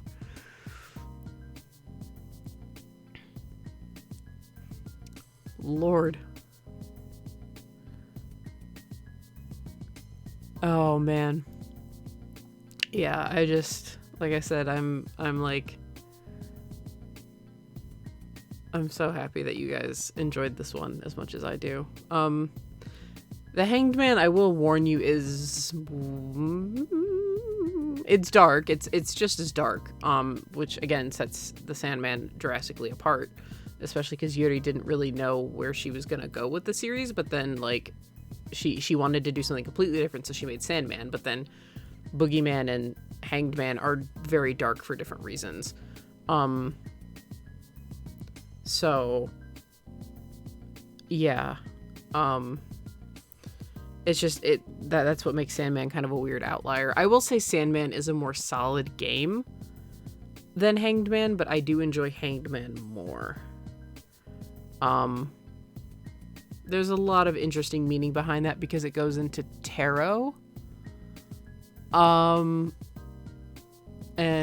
I happen to have the Raider Waite, I think it is, tarot deck, which is like the most basic tarot deck you can get, and the meanings of every card. And so we will be exploring the Hanged Man card in depth. There's a little bit of tarot explained to you via another character in game, but it's interesting. And there are no notes for the Hanged Man. There are no creator's notes. There are no translator's notes. So I don't really know what happened with that one with VG Person or with Yuri. Just, I don't really know what they had to say, especially because it's the last game. Like, you feel like there would be more to say, but there's really not in terms of Hanged Man. Sandman, you keep creeping. He is coming for me. It's freaking me out, man. He keeps following me. Oh, jeez. Oh my god. He just appeared behind me. Get out. Oh my god. Dude, you and your fucking bulbous nose. If he appears right behind me again, I'm gonna freak. Alright. No, he's just staring at me through the screen. Cool.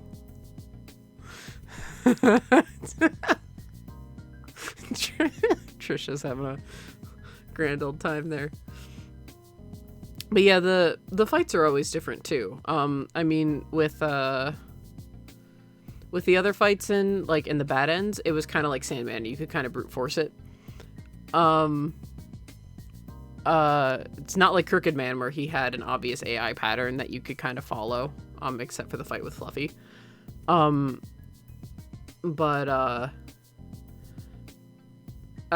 the actual final battle is very different every time. It's very, very interesting. Especially the one in the Hanged Man. And that's all I'll say on the matter. I'm not going to give too much away. It's an interesting one. It's known as the weakest, but I enjoy it. Even though there's a lot that's kind of cliche about it. Like the setting is very cliche when you're looking at like horror games nowadays, but that came out, I believe, in 2017, 2016. Crooked Man came out in 2012. Sandman came out in, I believe, 2014. Oh no, so this would have... Let me check the dates on this. I'm gonna stop him from coming after me. So sorry about the non-groovy lounge music. But let me Google really quick. When they came out. Strange Men Anthology. Beauty. Oh. Yes, thank you. I do know the order.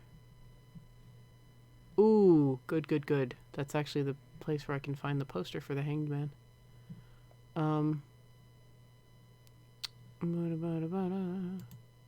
Just open links in.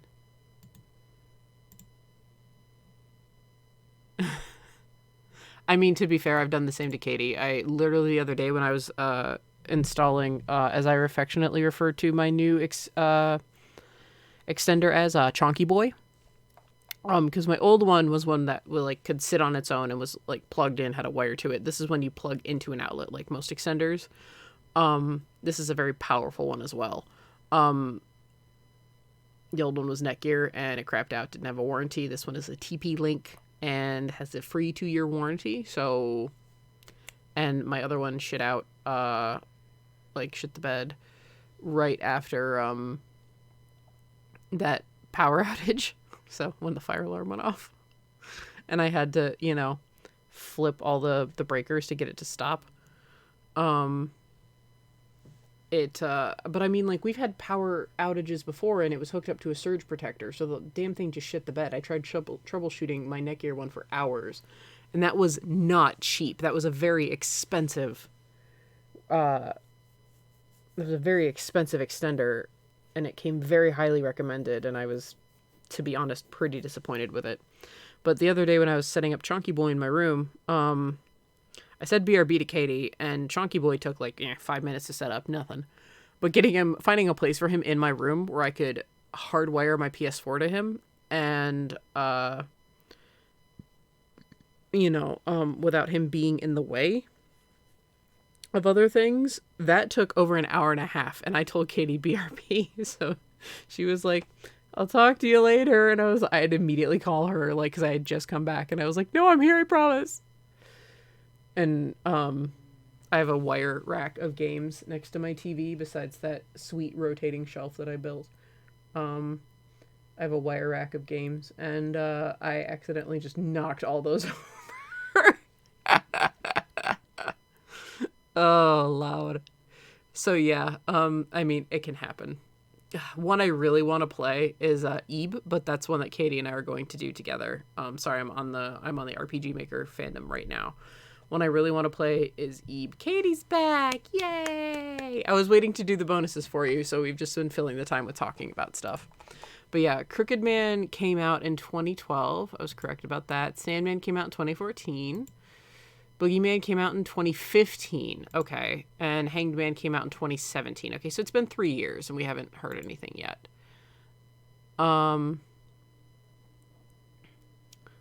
Yeah, Katie and I are going to do Ebe together. We're going to do it the way we originally played it. Which was I make the choices while Katie controls. I'm not going to go ahead because you need to see this stuff. You doofus. Bitch. And I do want to play a couple of the other classics that I'm pretty sure you guys haven't seen that a lot of people have, like Witch's House, Mad Father, Misao, but I'm not going to do this all in a row. I'm tossing ideas around as to what I want to do after Hanged Man. Still tossing them around.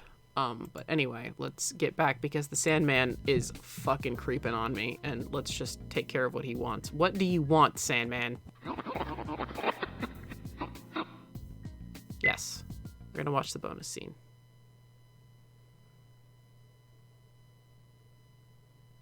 How many times have we come here again? Oh, 5, I think. Ugh, I can't stand it. We've told them the same story over and over. There's gonna be rumors at school about Sophie frequenting the police station. It's because Sophie keeps telling people about fairies. Now, Sophie, don't complain. The police are doing their best, and it's been a month now. This must be the last time. I'm sure of it. Yeah, also there's the thing as police procedure. It takes a while. Does my princess require a beverage to quell her temper? What shall it be, your majesty? Orange juice. Richard's so sweet. Very well. I'll go buy some. Thanks.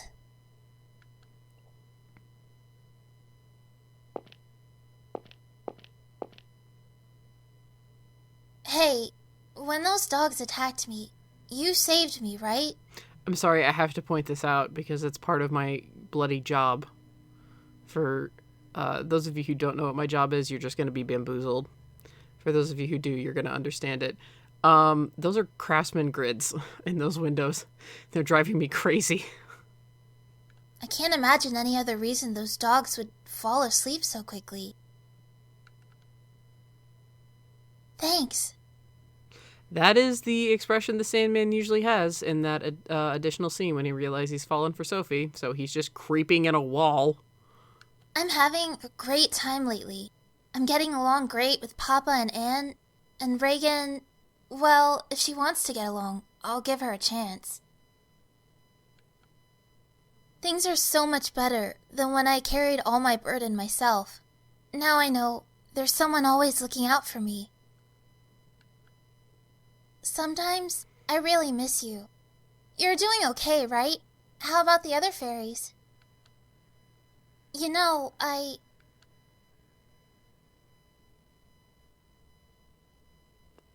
Oops. Sorry to butt in.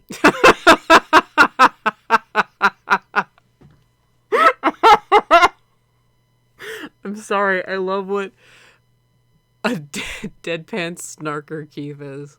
Ah! Hold on, wait! You got the wrong idea. I'm not a weirdo or anything, okay? Don't touch me. Brats with a thing for daydreaming aren't the most comfortable people to be around. I'm not daydreaming. Keep it between us, but I've met some fairies. Sophie, stop. Stop. So you don't believe me? No! Most people wouldn't. No, I do. I met one when I was a kid, too. Really? Yeah, this hobo in the area always had a head full of dandruff, so I called him the Dandruff Fairy. Keith, you're such an ass. Oh yeah, and I've got a coworker who eats non-stop cup noodles, the Cup Noodle Fairy. Want to be introduced? Why won't you believe me? Because, Sophie, this is the kind of shit that the author of Sherlock Holmes did. I'm blanking on his name right now because I'm so tired. But he literally ran around and said that he saw fairies. People think you're fucking crazy. A 37-year-old who believes in fairies ain't exactly socially adjusted, don't you think? Oh, Keith is exactly 10 years older than David. But hey, if they do exist, put in a request to one of your fairy friends to get me some wings. Big, fluffy, pink ones. What do you use those for? Just want some wings. Why not? Mr. Detective wanna fly away. Huh. You angry? Phew, better step off. One of your friends might cast a spell to turn me into a fluffy white kitty. Maybe instead of filling your head with stupid fantasies, fill in that chest a little. It's so pathetic I can't even look at it. Ooh! Keith, you shouldn't be doing that anyway. Ugh! Uh-oh, you make Sandman mad. What's wrong? Haven't been able to sleep since last night, even though I'm sleepy. It's weird. Did you take any medicine? Yep. Anxiolytics. Sleeping pills. Guess they're not working. Let's talk to each other then. Before you know it, you'll be sound asleep. And it'll be morning. Don't you need to sleep? You don't have to stay up for me. It's fine. I'll stay with you until you're snoozing away. Ian. Me too, man.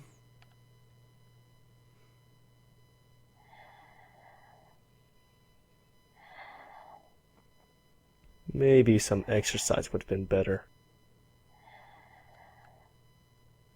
Can't sleep because the Sandman didn't give him any sleep powder. Now stop creeping on me, Sandman.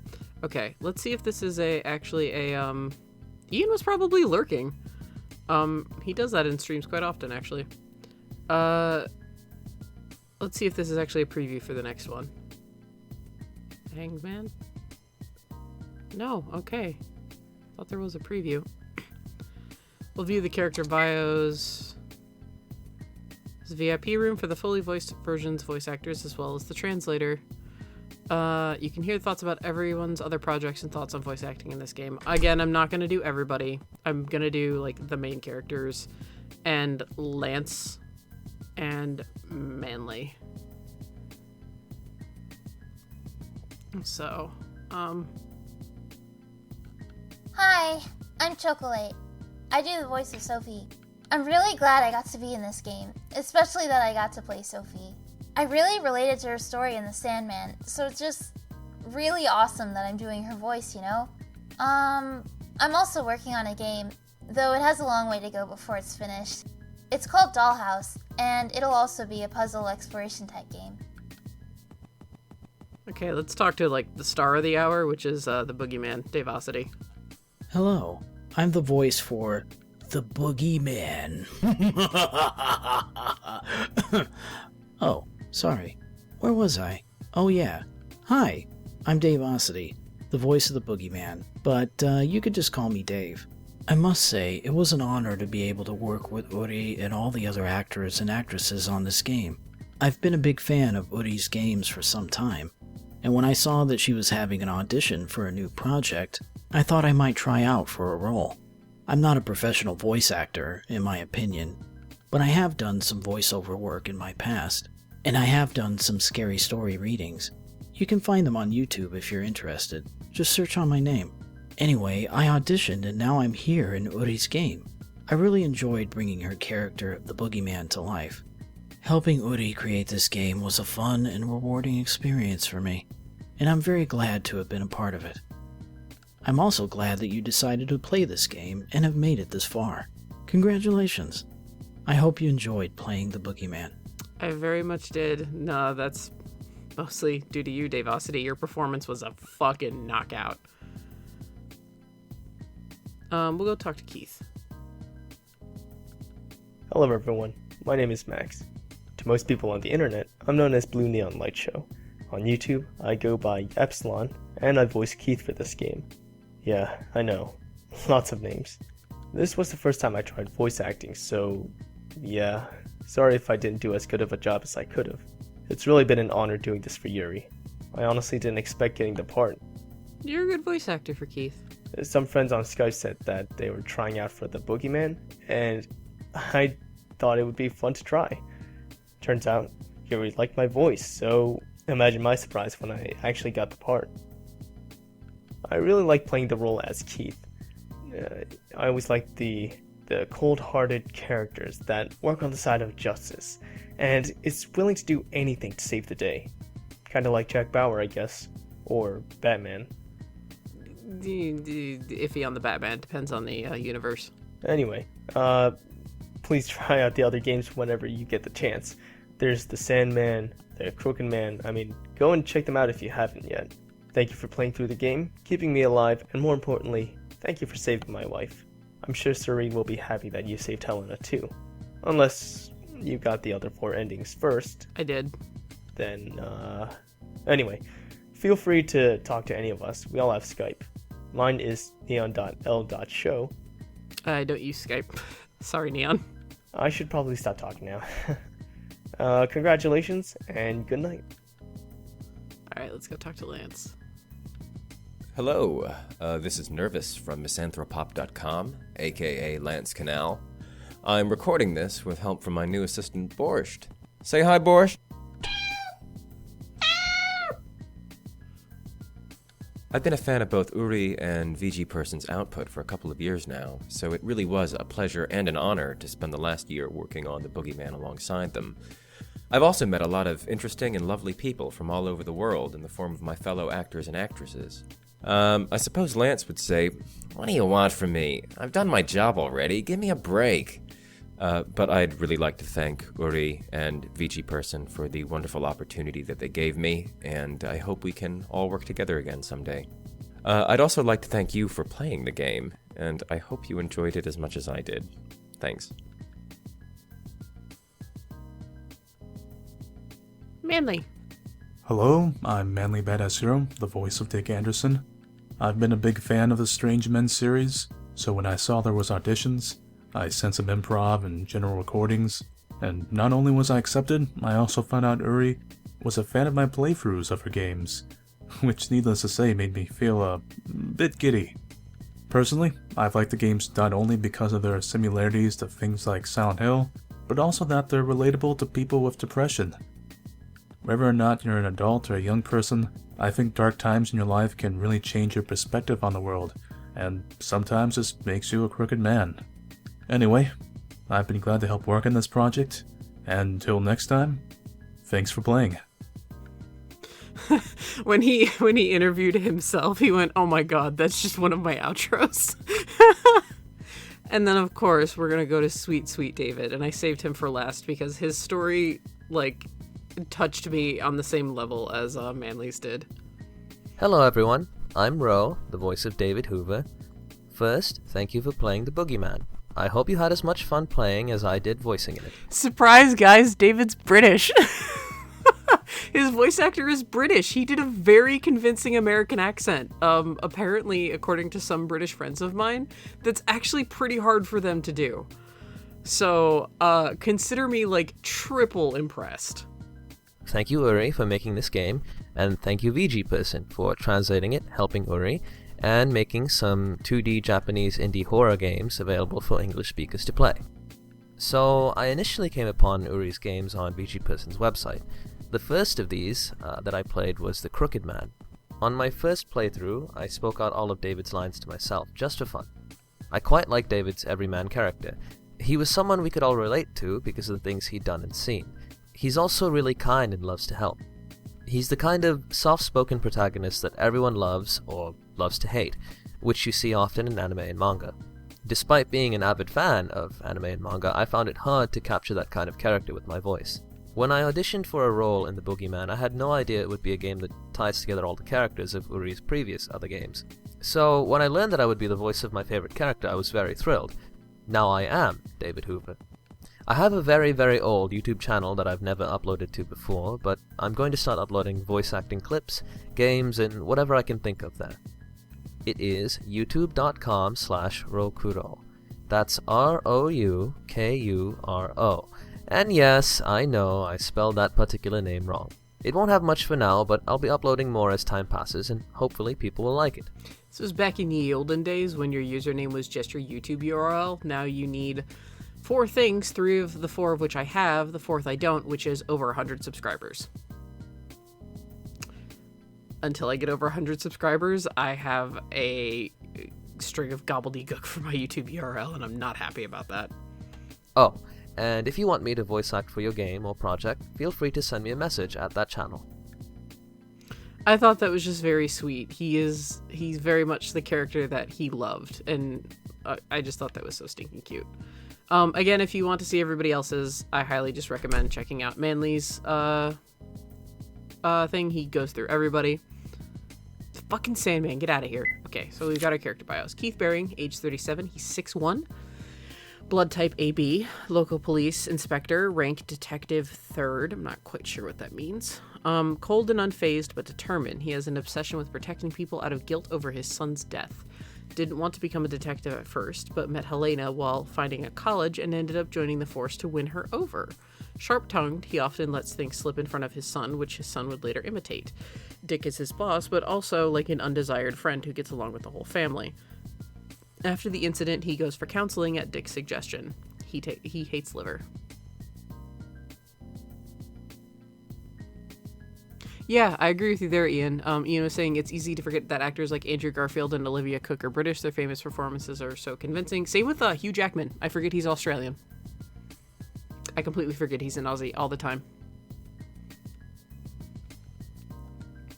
Where's the next button? Okay. Helena Baring, age 33. So she's 4 years younger. She's 5'3".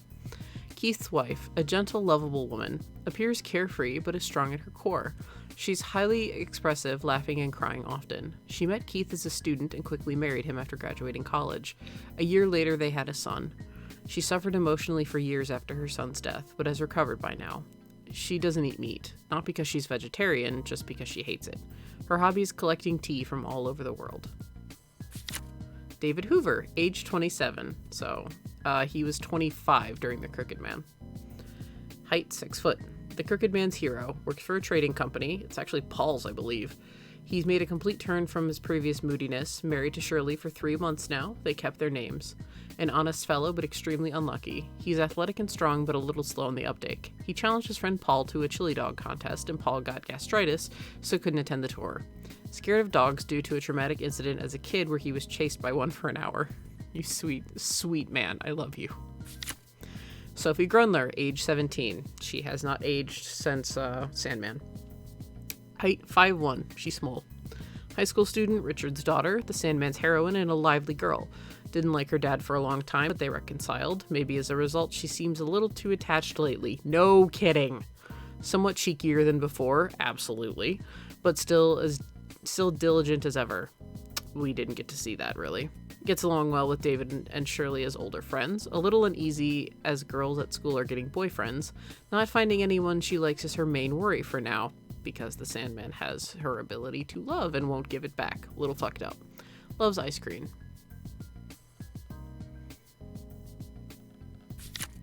Lance Canal.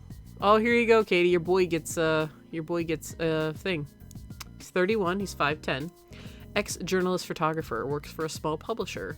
Snarky about everything, but can get freaked out easily. As a journalist, he chased incidents to write articles, and though sarcastic, was known to hit the mark. Dislikes police due to what drove him out of journalism. Was thinking about making some passes at Helena and getting Keith angry at him to cause a scene. So, Lance, kind of a scumbag, but overall a really good dude. Again, he was a fan favorite that Yuri wasn't really expecting. Richard Grundler, age 44. Height 5'11", works for a credit company, diligent and cheerful, but has a timid side. Rather compassionate and sentimental, his daughter often blinds him to all else. It's been over 10 years since losing his wife, but he has no intention of remarrying. Mistook David for Sophie's boyfriend at first and got angry, but that's been cleared up and they get along now. A real drinker who collects drinks, he likes scotch best. He actually suspected Boogie Man was Brendan, but was too focused on his daughter to tell Keith. Shirley Weber, age 26, height 5'9". David's wife, a pharmacist, beautiful, strong-willed, and cool. Hates to rely on anyone and tries to do it all herself. She often fights with David. Fawns over Sophie like a little sister. Yeah, Shirley and David do like to bicker. Dick Anderson, age 39, so he's 2 years older than Keith. Height 6'6". He is a prick shithouse. Local police manager, rank first lieutenant. Keith's direct boss who understands him well. He has a wife and 2 children. His stature and face frighten people, but he's gentle and doesn't raise his voice over little things. Gets along with both Keith and Helena. Eric Simpson, age 25, height 5'9". Local detective. Keith's subordinate. Ambitious, but hates to do busy work. His laziness got him stuck with the scariest two at the station, Dick and Keith, but it's yet to prove effective. When David was taken in a while back, he questioned him. He sympathized with him and was a bit relieved to learn he was alright after that incident. Stevie Small, 31, 5'7". Tour conductor for the agency NA Travel, became a member on the Livingstone Castle project and decided to run this test tour. He and the castle's 9 servants ended up as Brendan Dumont's murder victims, born in Connecticut, and that's now where he rests. I like that last little bit just because I think that's actually very sweet, that he was returned home, because he had a wife. Todd Baring, he was 5 years old when he died. Keith and Helena's son, kind of timid, but cheery and honest. Clever, and alas quickly learned the bad word Keith used. At age 5, he was run over by a truck and died. I'm kind of getting Heavy Rain flashbacks from that, actually. So, there's our character bios, and that's it for the Boogie Man. Again, I highly recommend going to Manly Badass Heroes channel and checking out the bad endings. They give a lot more insight into Keith's character. I've said this about 5 times now, but it's really good insight. You get to hear more from Dick as well, for those of you who are fans of Manly like myself. And he interviews all the voice actors. I didn't choose some of them because some of them choose to promote their work, and I mean, I just kind of wanted to do the main cast.